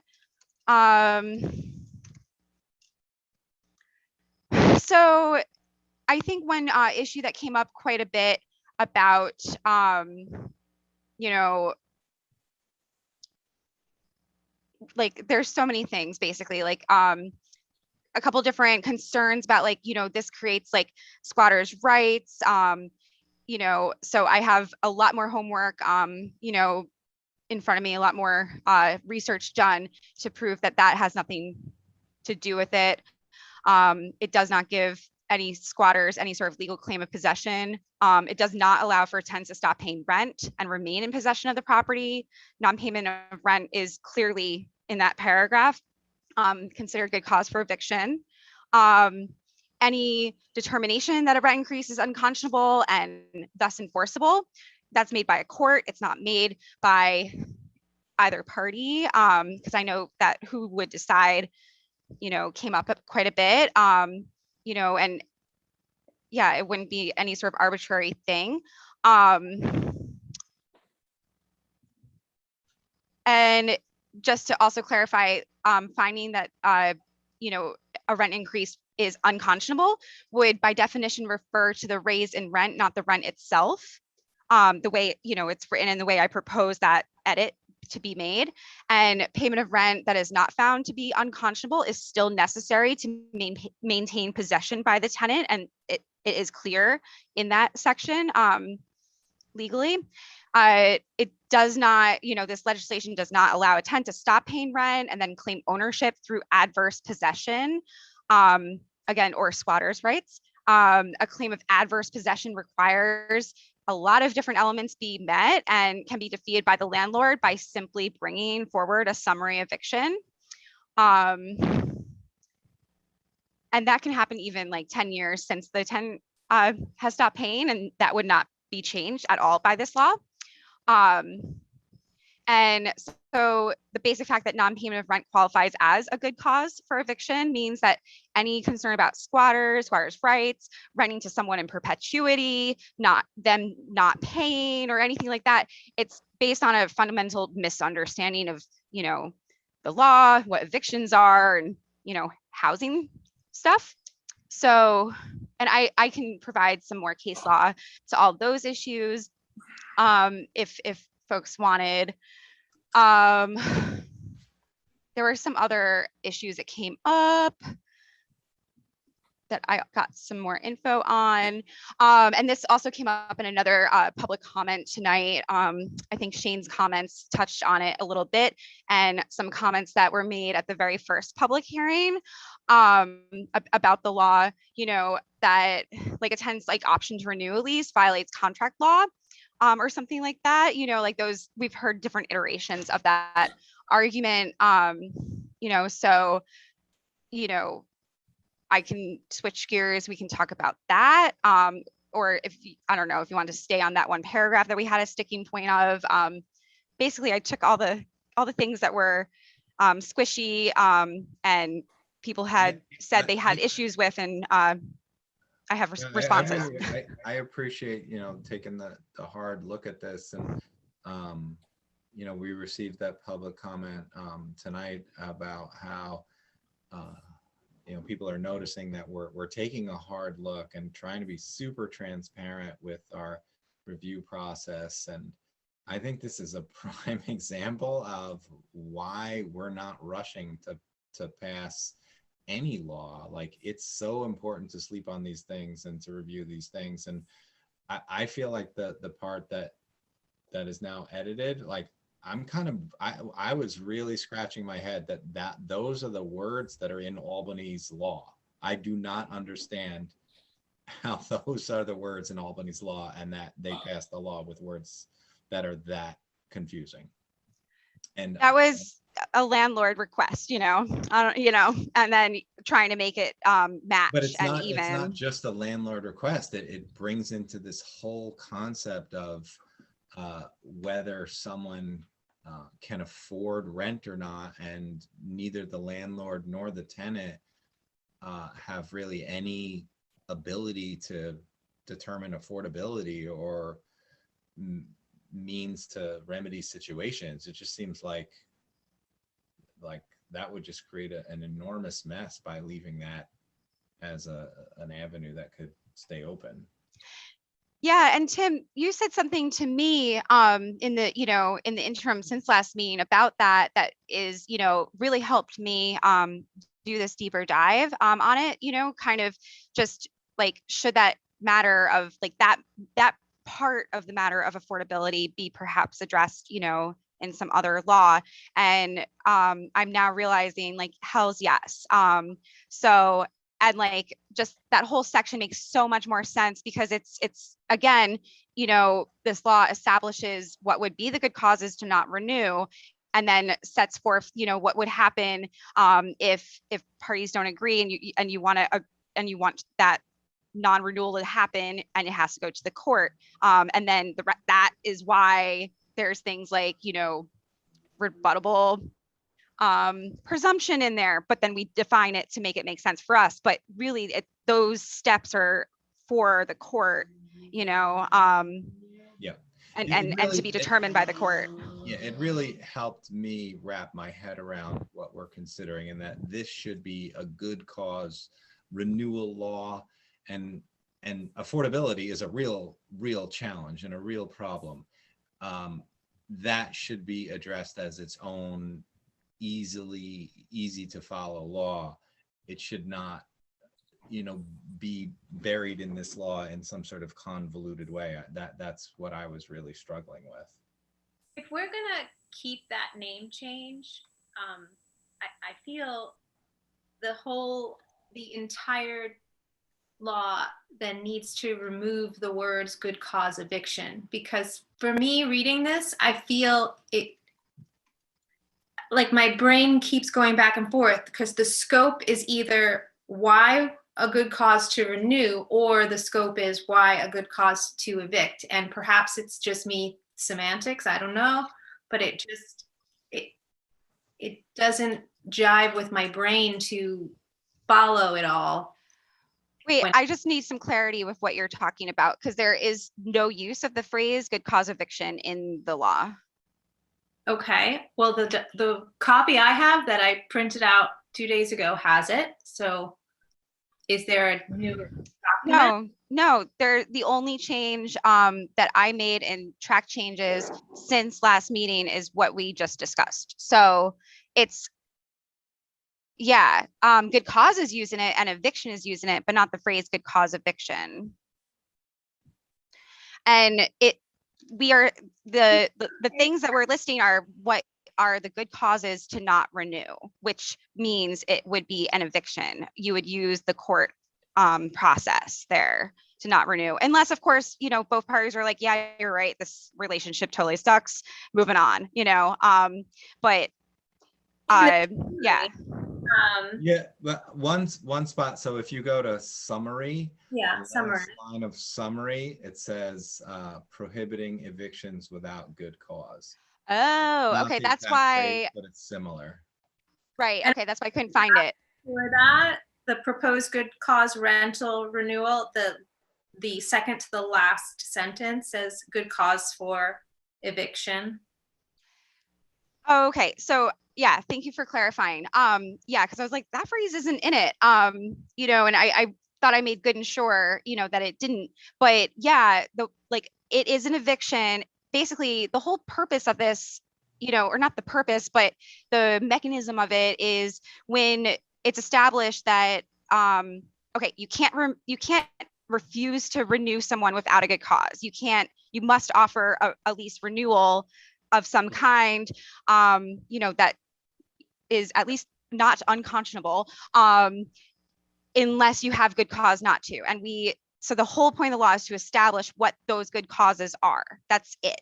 And so when you are not renewing someone, that becomes an eviction. It has to be that, because that makes it go to court. It becomes a court proceeding, if that makes sense. So we have to use that terminology. But I did make sure it, in the second draft of it, we did move on to kind of, explaining not using good cause eviction, because that's not how we've been referring to it holistically. Because, it's good cause.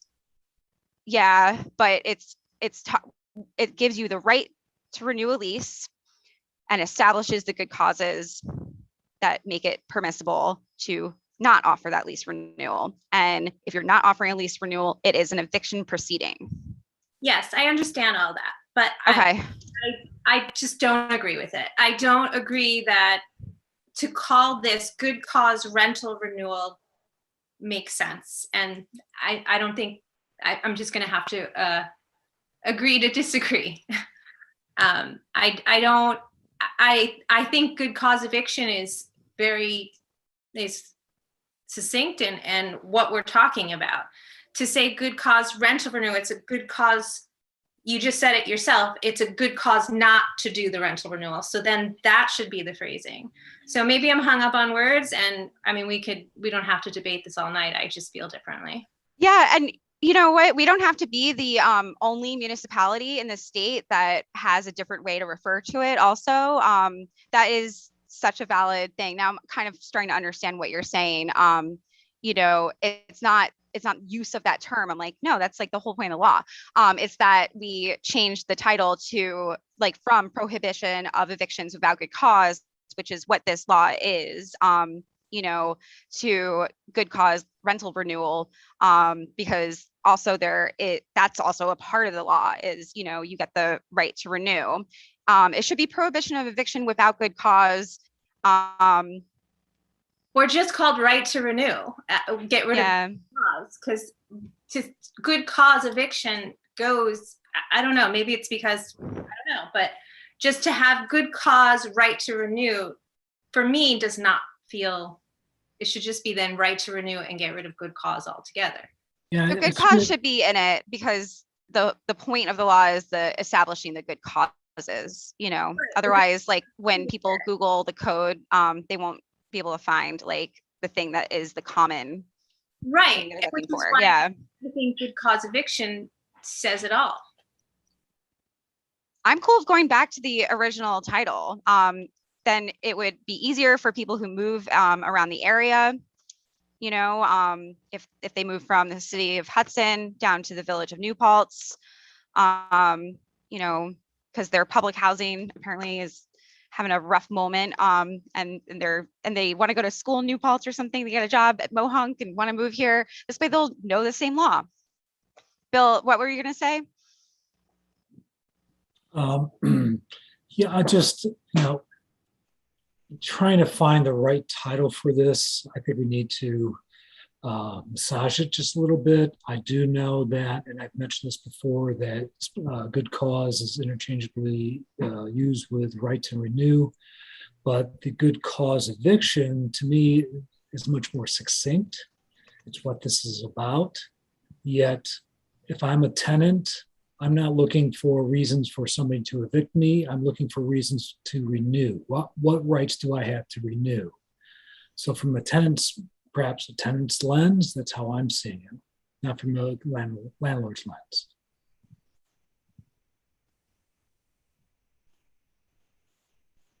That's what I want to do. I want to be able to renew. What are my rights to do this? This is what this law is spelling out. It also spells out what a landlord needs to do as well. But I think we're trying to do this for both parties, but it's the right to renew that both parties need to be cognizant of.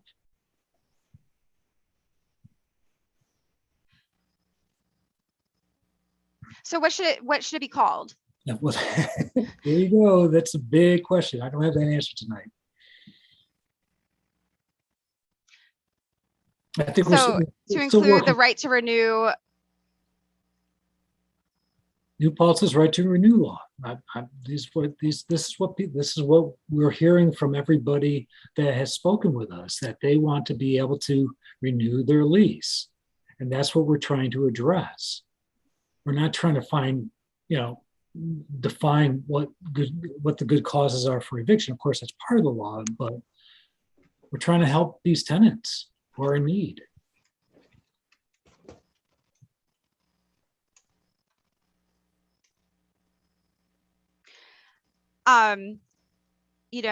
So maybe like we could have to include like prohibition of eviction without good cause and establishing right to renew. Is that a colon or semicolon? I don't know. You tell me. I've given up. Don't give up. Don't give up. Let's just, we'll come up with it. Well, I mean, that like I don't give up. Okay. I take that back, but like we are running out of time, like it was hard for me to hold back tears during public comment tonight, hearing one of my dearest like old roommates. I had no idea that she was facing having to move out of town. So that'll be like, now I'm like losing everyone I've ever been friends with because they can't live here anymore because they're not getting the right to renew. So it's, you know, it's already too late for most of the people that we want to help. Not to put pressure on anyone, but, you know, I think what I'm hearing is like, let's go back to the original title and add in that right to renew, right? Prohibition of good cause, right to renew or something. So Alex, so what's your understanding of how would this law protect tenants in situations like that, where the landlord suddenly believes that they could rent the unit out for a whole lot more money? Yeah. And wants to either, you know, and wants to change the lease term. That's where the paragraph we were discussing would come in. Right. Well, So in that situation, you're paying a certain amount of money, and then the landlord believes that the market has changed. mhm. And that was in the Albany version. Then they could raise the rent, and then the tenant would have the right of first refusal to stay. But how would this law actually protect them? They would have to then go to court, and then the judge would have to determine whether it's conscionable. Yep. It at least would give that mechanism right there. And honestly, even if both parties, when that mechanism exists, I have found this goes back to my original thing, you know, the communication. It makes it so, you know, that tenant can reach out to me or the landlord tenant relations counsel or legal services and be like, please help me. What can I do? And they can point to our local code and this little paragraph in there and say, you can go to court and have the court determine this issue if you think, you know, it's unconscionable, you know, and like, but maybe instead of going that route, talk to your landlord and say, look, here's this issue here. Like, do we really need to have the judge tell us if this is right or wrong? Can we please like meet in the middle? Like, let's make this work. I've been a part of this community. Like, that old roommate is part of like Tin Horn Uprising, plays the washboard, you know, like we won't have a washboard player. Like, and I know that sounds funny, but like, I feel like I'm choking on it, you know, like it's awful. We won't have this human in our community if we don't start to provide that roadmap, you know, and that to me is so clear. It's such an easy, simple example of why we need this. You know, she doesn't have anything to point to right now at all. There's nothing. Yep. There's nothing but, you know, writing a beautiful letter and you know, she's been living in that apartment for so long. You know, I lived with her there for a while. She's a really good tenant and always finds really good roommates. It's never been late with rent, you know, is so communicative. It's not fair at all. And there's nothing at all that she can point to have that conversation in a tangible manner.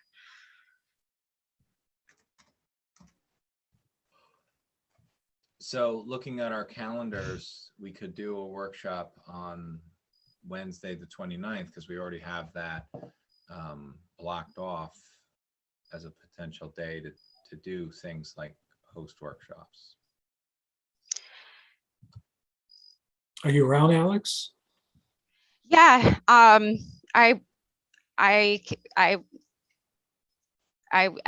will be around tonight before a big thing.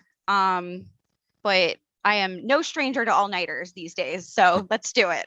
Oh yeah, Running on 2.5 hours of sleep currently. Yeah. Oh geez.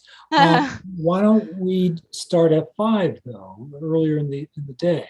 Can you do that? I mean, we've done that before, right, Tim? We've started at 5 o'clock for the workshop meetings. Yeah, if we're all okay with that, we can do that. So the difference between 5 and 7 is 7 we don't have to notice, 5 we do. It's fine either way, just letting you guys know. Yeah, well, we have time to notice. Can we do 5:30? So I can I don't know if I have enough time to talk to my bosses. Sure, Okay. absolutely.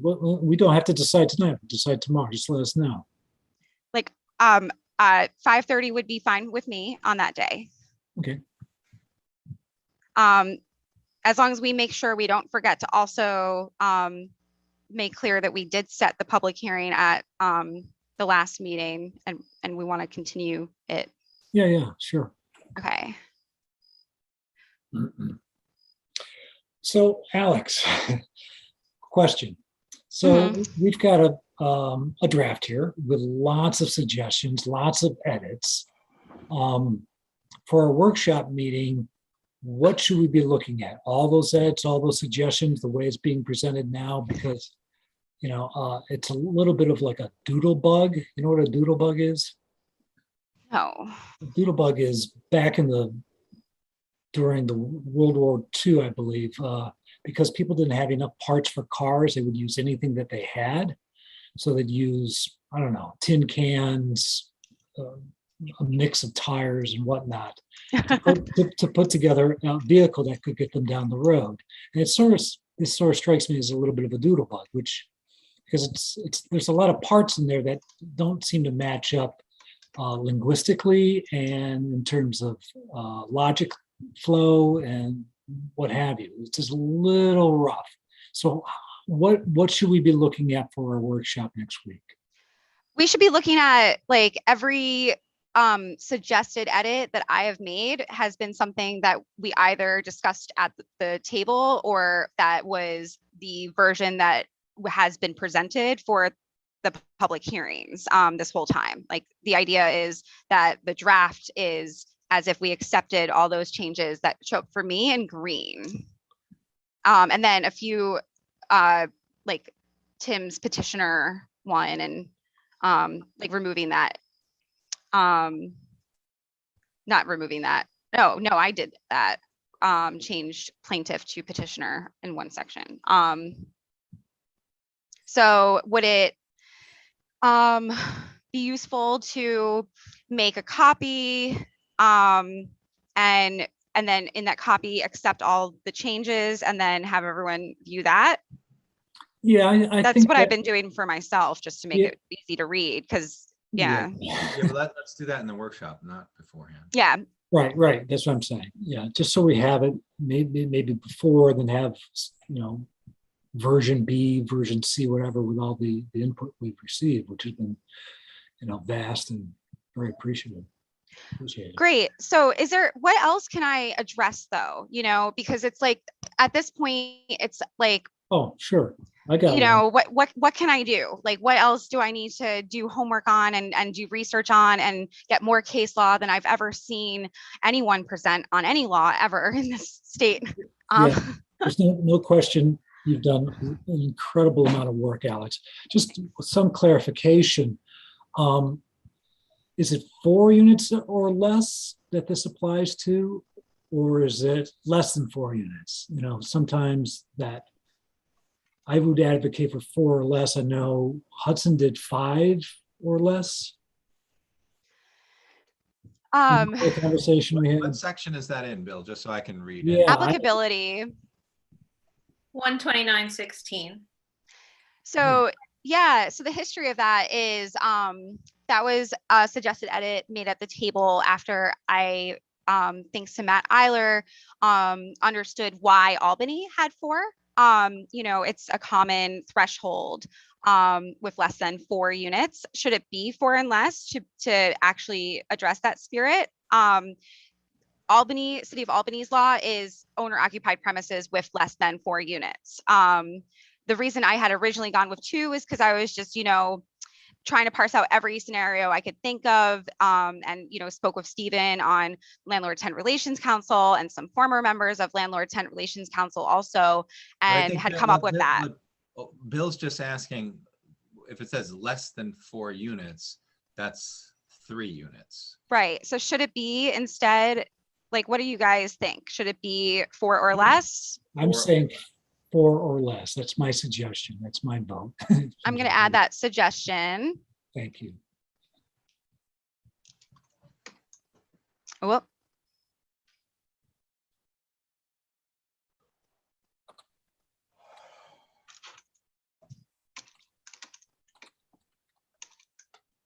Thank you. And I am good with, in our workshop, being able to take a look at that. It's now in green. What else can be addressed, so I can come prepared, right? I believe it's 4 or fewer. All right. Thank you for that note. Yep.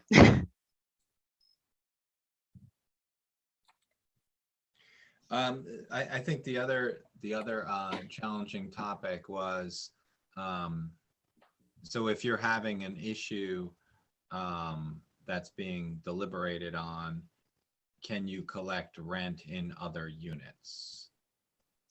Okay, so in the edits to the rental renewal. Yeah, I feel, not the rental renewal, the rental registry, sorry, section.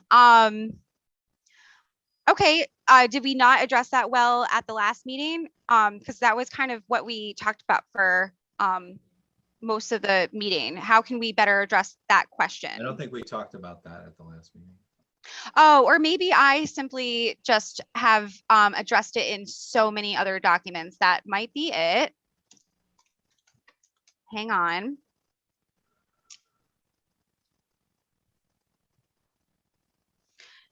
But the what was it? Was it City of Syracuse that had this version of their rental registry law, included these sections, and that's again like the background to it. So one response I have to that issue is like right now. I can't find it right now. What we're talking about, the rental registry. So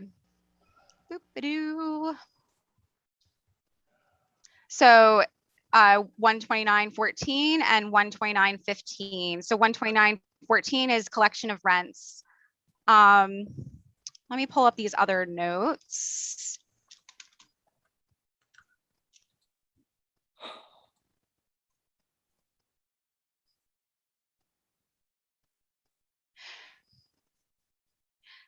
So one reason I like keeping it the way it is, with all the changes, that we made at the table last time, about violation instead of noncompliance,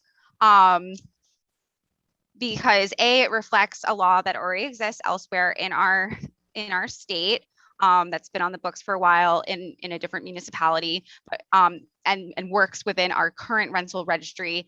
B, because with the LLC issue, like I totally get it. If your partner is screwing up and they're in violation and not resolving that, it shouldn't be something that harms you. I understand that sentiment so much, but we are seeing, for example, in New York State right now with the COVID emergency rental assistance program, like people aren't getting the aid they need because of LLCs. And that is happening right here, like in our own region, in the Mid-Hudson region. So I don't know why we would even begin to imagine that we could somehow write in here that it wouldn't affect other properties if it's owned by someone else or co-owned by someone else or part of your management group or something. But there's nothing here that prevents you from collecting rents once the violations are cured. Yeah, I mean, the reason I would struggle with something like this is I'm a big proponent of having laws that are clear and enforceable. Mm-hmm. And if our enforcement folks don't know who owns what, like I feel like this actually dilutes this provision.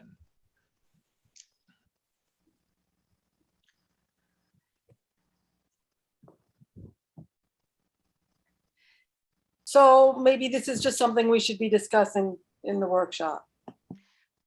Well, but we won't be able to do much with it if I don't know like what the issues are, to somehow figure out while I'm away with no service. But yeah, sure, we can definitely flesh it out more then.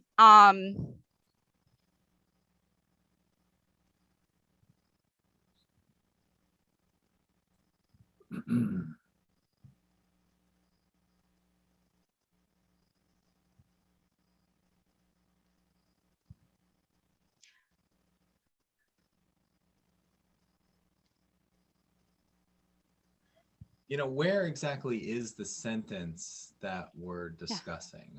Yeah, I was gonna say, and also it's not really in that part. It's the eviction part, you know. It's evictions and paragraph starts with further, correct? Yeah, like it wasn't a rent collection question. Like it's not in the collection of rents thing. But that did come up so many times. It's just like, but it came up out of nowhere. It's about you can't evict if, you know, anything associated with you is currently in violation, you know, which is not a light matter and not something to be taken lightly. And also it wouldn't be determined by the building department or the tenant or the landlord or their partners, you know, that would be determined in the courts. I don't know. Sorry. If this, what's considered an unresolved case that well, it's a violation.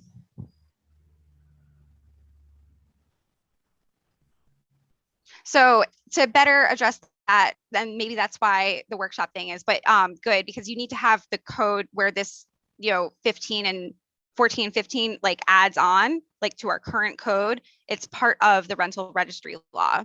And it all makes more sense there based on the definitions there. Violation, you know, usually is the scenario where, you know, like my old apartment that was, you know, forever condemned from being residential, right? That was in violation, like seriously dangerous. Right. So, but Like, also like reading this paragraph that begins with further, and then it concludes with shall not file for an eviction of tenants at any one of their properties. So yeah. Is that an eviction or is that citing a good cause?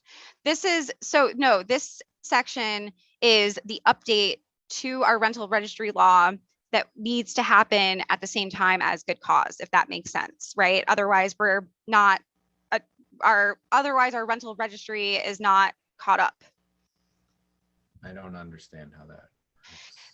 This mechanism right here, like this whole section simply makes it so if there is, okay, so now you're jumping, let's jump over to the good cause part, right? So let's say they don't want to renew with a tenant, they have to establish good cause and you know, therefore it's going to the courts. So it's non-renewal. Once this law passes, a non-renewal will be an eviction, right? Now, with this 129, 14 and 15 in there, there's a mechanism for making sure they're following the rental registry law and don't have a violation. You know, the other unit is not being condemned for it being uninhabitable and abusive and so on, right? Otherwise, that isn't in there. Right, but I think you run into a problem where, let's say it's clear as day. There's clearly good cause not to renew someone's rent. So what this is saying is like you might have an issue in some other unit, but because of that, you're required to renew someone's lease, even though there's clear as day reason. It puts it into a holding pattern.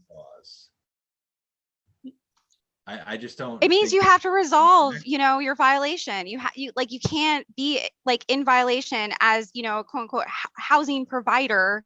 You know, you can't be in violation of the rental registry law, which is a safety law, and, you know, go ahead and use more municipal resources to non-renew a tenant. You have to handle all your health and safety things first. But it feels That's it feels like a punishment. So like, let's just say like, and look, I agree. If one building A is hazardous, but then they have building B, which is pristine, and a tenant is, like Tim said, there is good cause for eviction of this tenant because they did X, Y, Z. And for us to say that that landlord then can't evict that tenant just feels like it doesn't belong together. It feels like it's some kind of punishment that we shouldn't have in here. And I agree. If a landlord has a violation that is extremely hazardous on that building, I agree. It's a bad thing. I'm not. They need to address it first. That's all, But then there's in building B, there's a whole other problem brewing, and that doesn't feel right to me. If in the scenario of building B has a tenant that needs to be evicted, rightfully so, then the landlord can't do that because of their, and I'm not saying that they shouldn't resolve the issues in building A, but it feels like a punishment that is not our place to punish. I'm with Michelle on this. It would give some teeth finally to our rental registry law. You can't be actively harming people and use more resources to remove someone. You have to be working with the building department. And if you are working with the building department, it's not a violation, right? That's like, you have to be working on it. And it, that's like, it has to be connected. But maybe it's a philosophical difference. I just don't think it is right to use more municipal resources. But if you're hurting people, if the tenant is creating a hazardous housing situation, that's Right. a good cause to evict them. Right. Because that could then cause unrest and unsafety in building B. If there is a tenant in there who needs to be evicted, then and then the landlord's hands are tied because of this writing in here that says they can't do anything with this terrible tenant that is causing unrest for all the other tenants in building B. That's where it doesn't. Right. Well, again, it's not like, again, this is what gets determined in the courts, right? So, they get to kind of see what makes sense and what doesn't make sense. And it goes and reflects on, they have to go and see what the building department has. I don't think that we even have any scenarios like this since the 3 Church Street, upstairs scenario. I haven't heard of a single scenario where people were being actively denied, basic human rights, in the winter. But I have heard of scenarios where there's one clearly problematic tenant, and then the other tenants in the complex would prefer that tenant be evicted, because But that has nothing to do with this. it has 100% everything to do with this. This is exactly what this says. Yeah. It's not a violation if it's you have good cause not to renew that individual's lease. This is saying you shall not file for eviction because you're having some other issue on the other side of town. But if you're a violation, it's not the same thing as non-compliance. It's like a violation is not the same thing as having an issue and working on it perpetually. A violation is defined in the code. Like, if you pull it up, we're not talking about any of these ifs. We're talking about you file an eviction, either an eviction as we know it currently, or an eviction as the expanded definition will be after we pass this law, which would be a non-renewal, right? And you've got your good cause, you have your case, and you present it to the court. The court, if we pass this, including 129.14, 129.15, the court then must, just make sure that they aren't in violation, which like our building department would be like, yeah, they're in violation. We've actually requested the village board to take action for a summons, that whole section of the rental registry law. That's not the same thing as like an issue, or like something that they can go back and fix, right? Like it's a violation. We understand there's a terrible violation occurring in building A. There's also a terrible violation occurring in building B that they don't have anything to do with each other. Right. But if the landlord or the property owner is not working with the municipality to solve their problem, it therefore is a violation.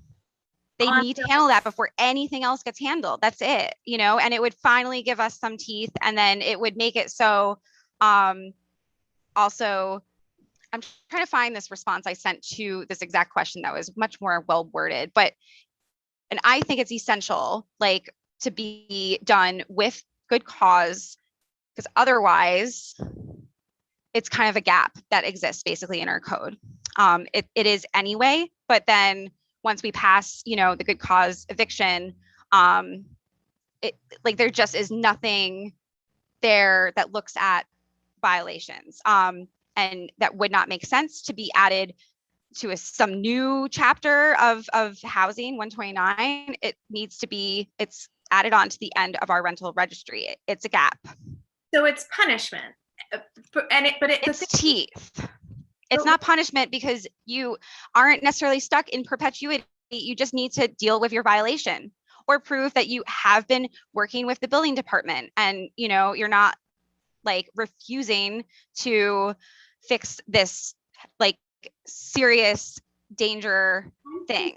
For the tenants in building B, that say there's 10 tenants and one tenant in building B needs to be evicted for the worst reasons, but all those other tenants then are living in an unsafe condition because of this part of the law. And granted, yes, the landlord should deal with the violations, no question, but it feels a disservice then to include the other buildings. I don't know. I'm failing to see. Bill, do you have an opinion on this one?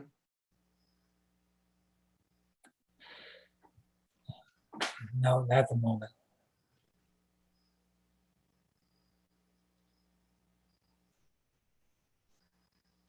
I mean, maybe we can think if there's another way to create more teeth for our rental registration law.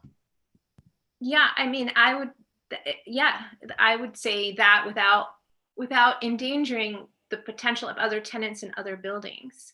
See, I'm not seeing the endangering part, and this is where it's so annoying that we can't just be like, yo, hey, judges, what do you think? Like, because they're sitting judges, they can't, because I feel just not well enough equipped to explain that, like, this isn't something that is just being determined willy-nilly. This is like we're talking about immediately hazardous violations, like that scenario is different than working with the building department. That is what is usually called an open case, like, yes, when it's open, it's not a violation. That's a different like state, like, and yeah, I hear you, like, definitely, there might be two different scenarios and there might be some people in danger and whatnot because of that. But does it take that much for the judge to say you have to go ahead and start to figure out this violation and get it into open mode, which means you need to respond to your summons. You need to respond to the notes that have been left on the door. You need to, and then it would finally kick in other parts of our rental registry law where it's like, you're supposed to actually house that person that's in the place of violation and move them on that. That never really happens because the rental registry law has never had teeth. I will admit that 129.14, 129.15 are two paragraphs that I have actually been working on since before I even took office. And, you know, I wish I got that this section in there before, you know, putting good cause in, because like it needs to be there before good cause. I think it needs to be there for good cause to be effective, you know, in terms of just safety and whatnot. I don't like, even right now with the eviction moratorium, for example, like people are being evicted all the time. Like it's up to the judge to determine the scenario, but this is a mechanism in here. And in terms of thinking about communication and roadmaps and all that, making it clear that like you have to actually respond to the building department when you are given a summons about a violation, and like you need to start to work on this. You might not have to rehouse those tenants and stuff if you want to be able to evict tenants, you know, or non-renew them, which would then be an eviction.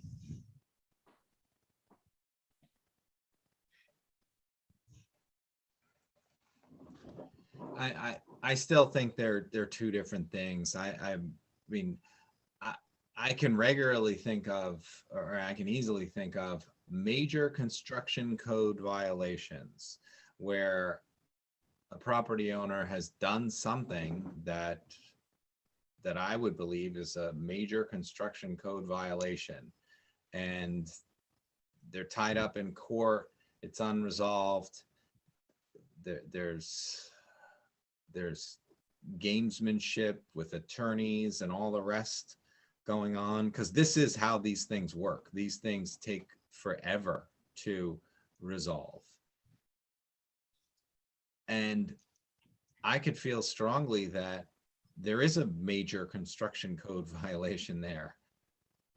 I don't know that it's really fair to then tell that property owner that they have like a really egregious situation where there's clear as day good cause and someone needs their lease not to be renewed. I think I'm hearing you on that, and I have no idea why you guys think a judge won't, you know, hear the whole scenario and also see when something is in litigation, you know, or open, which are different scenarios. There's no wiggle room. The way it's written, it says shall not file for an eviction. Right. Yeah, if you have a violation, that's not the same thing as all these other states, you know, of what ifs that we're talking about. I feel like we're going around in circles because what Michelle and Tim and I are saying is, what if there's a separate violation in B that's being caused by a tenant that needs to be removed? It's punitive to the people in that building. So I don't know if we're going to resolve this because we see it differently. But I also don't understand why, you know, I guess I'm never going to see that. You know, this is kind of like guilty until proven innocent stuff. That's the way it reads to me. A violation is a different state than all these different what ifs, you know. But Alex, every time we pursue a violation, they go to court, and unfortunately often it gets dismissed or it goes in their favor, and it takes months and months and months and months and thousands of dollars. So I mean, and I hear that, but like, I don't know, I guess I don't know how else to say this, like, other than like, you know, a violation is one thing. Also, there's literally like, no matter what we do on the local level, like when there are like extreme hazard situations, like that still is an eviction. like no matter what we write in a good cause thing, like we can't change New York state law, you know, so your what if in that scenario, like I totally feel for like, it might feel stressful to the landlord when they read this, but you know, they're not the court. The court would not be stressed. They would have a little roadmap. Oh, let me check with the building department. Okay, but at the end of the day, we're talking about a hazardous situation, must remove tenants. Like even in the eviction moratorium, extreme hazards, I'd and rather- currently I'd rather- nuisance too, I'd you rather know? strengthen the penalties for extreme hazards as opposed to tying it to some completely unrelated property. I guess, okay, so I could understand that. It's almost like saying there's a fire at one building, and because that's not out yet, you're not allowed to put the fire out at the second building. Like it should just be very blunt like that. That's how I'm feeling it reads, and it's like they're not connected, and both issues need to be tended to. I really think, you know, the issue of being in violation concerning hazardous and immediately hazardous housing scenarios or major construction code scenarios needs to be a stopgap, you know, in this process where it's like you have to deal with this and then we'll deal with the other case next. I think we all agree that it's the violation needs to be tended to, but the punishment, or what you called it, teeth, doesn't feel the right part to me. If we were to remove this 129-15, then I would have to add the exact same sentiment like elsewhere in the good cause or similar, you know, something that addresses, you know, and so maybe if you guys want to find some case law, work with, you know, find some other examples. This is what I came up with based on laws that exist in New York State and have held up in court. You know, where is the, like, I think it would be hard to find case law that says if you're involved in some violation over here, then you get punished over there.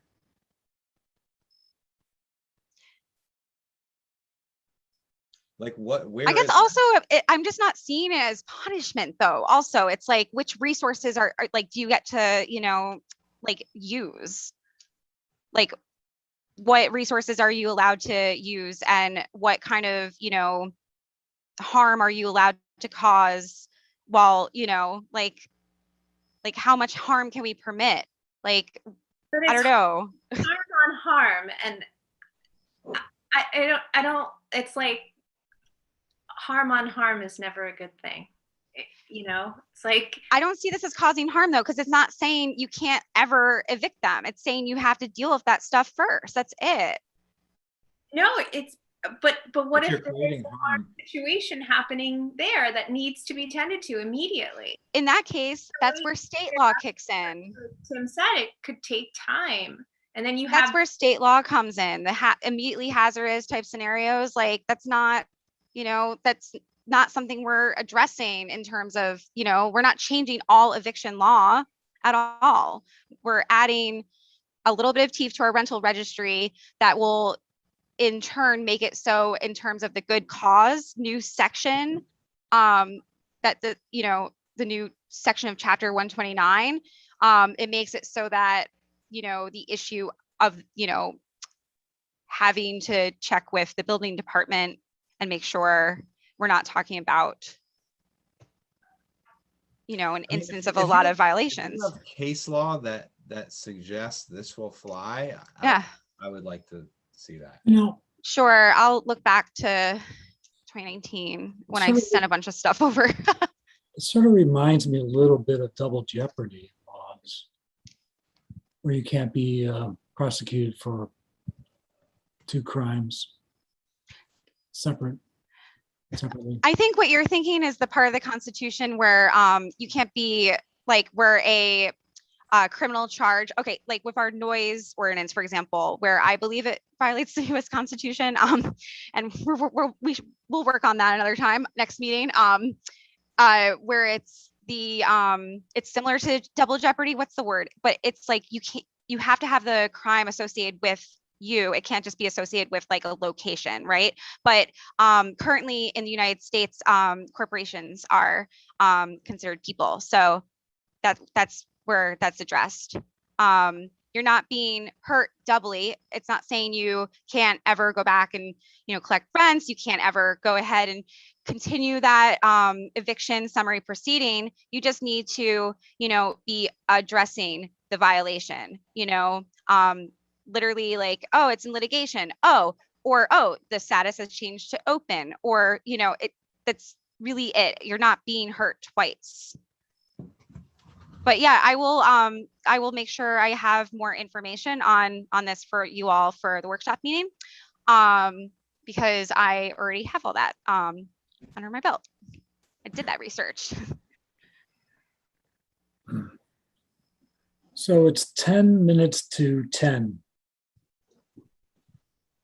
What else can I address before I start to take the computer into the car and hit the road to go register voters in Ohio? I had just one, maybe it's too big of a question to ask at this particular point in the evening, but if I'm a roommate, how am I protected? My name's not on the lease, The same way you're protected or not protected today. Yep. Yeah. Exactly. Same exact way. Because there's a lot of different ways roommate scenarios play out.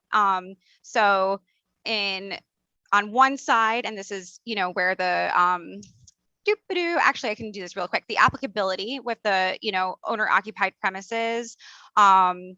In a lot of those scenarios, we're talking about, the roommate is the tenant, right? And the primary roommate is actually the owner of the property, right? So in those type of roommate scenarios, it would be exempt actually from this law for reasons I think we have covered in great depth. But yeah, in terms of, like with my current rental scenario, I'm the tenant on the lease for a couple of years now. And I've had different roommates over time. That's my agreement, as I can fill the second room with whoever I want, as long as, I'm on time with my rent, whatever the case may be.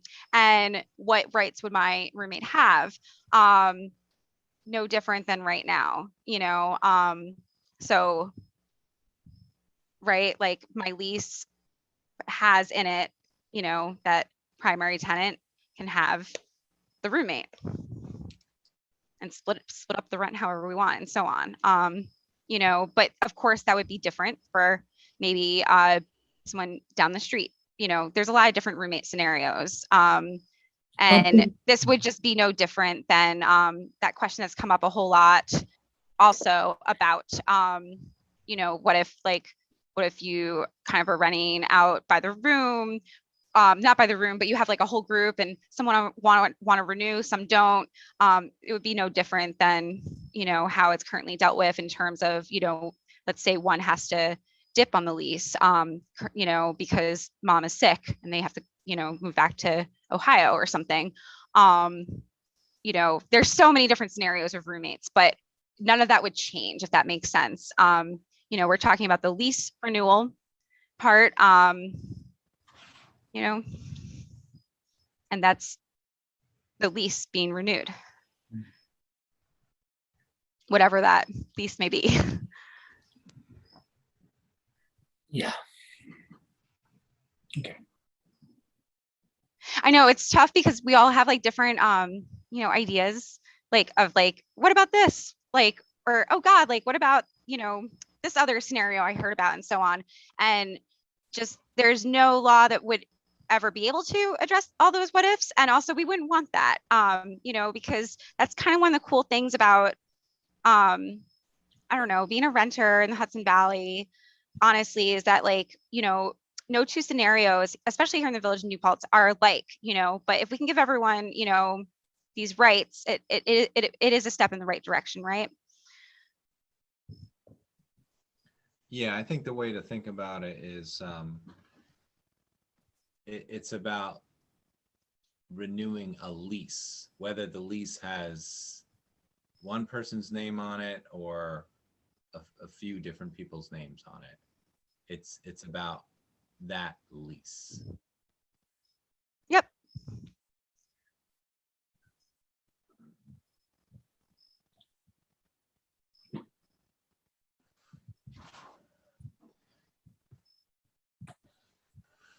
All right, so see you at 5:30. You're going to confirm the time, and then Ariana will publicly notice it. 5:30 is good for me. All right, let's do And 5:30 on the 20. Second. What is it?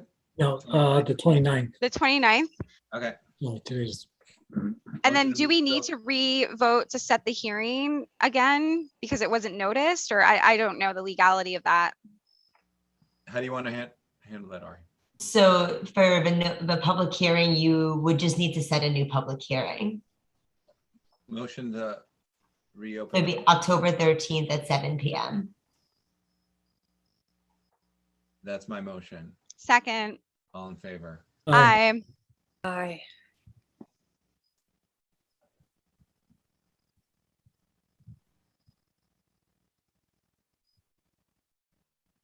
I wonder though, should we actually not do it that way? Because we should really take the cleaned up version that we will have after the workshop, as opposed to the version that's still a WIP right now.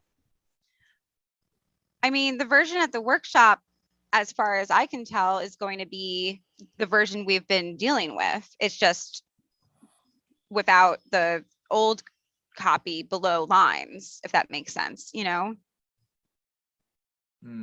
we're having the workshop to go over, whatever we're going over. Okay, but the suggested changes in the law are like that, that's why it's draft 2. Those suggested changes are with those suggested changes in place is the public hearing that we have had open, and then close and open. That's the version, if that makes sense.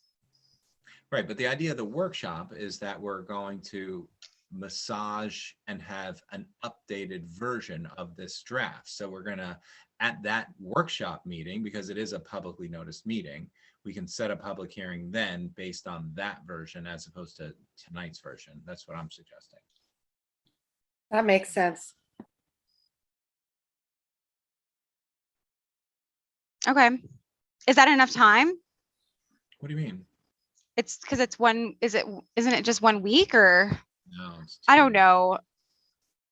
Yeah, because it's the 29th, then the next public meeting is October 13th. Oh, okay. So there is enough time. Okay.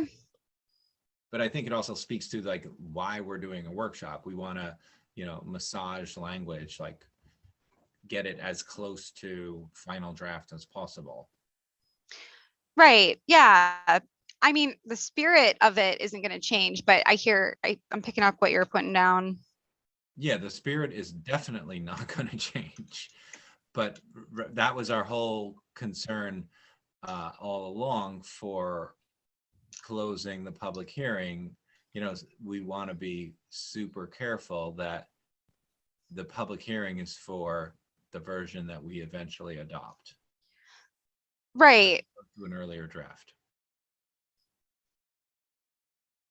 Okay, but yeah, just, for anyone that might be confused at home, what the draft we have been dealing with for a couple of weeks now, it is the one with all those track changes as the suggested changes, to it, that yeah. The only different part was deleting that paragraph that turned out to be useless. So it's not substantial, but yeah.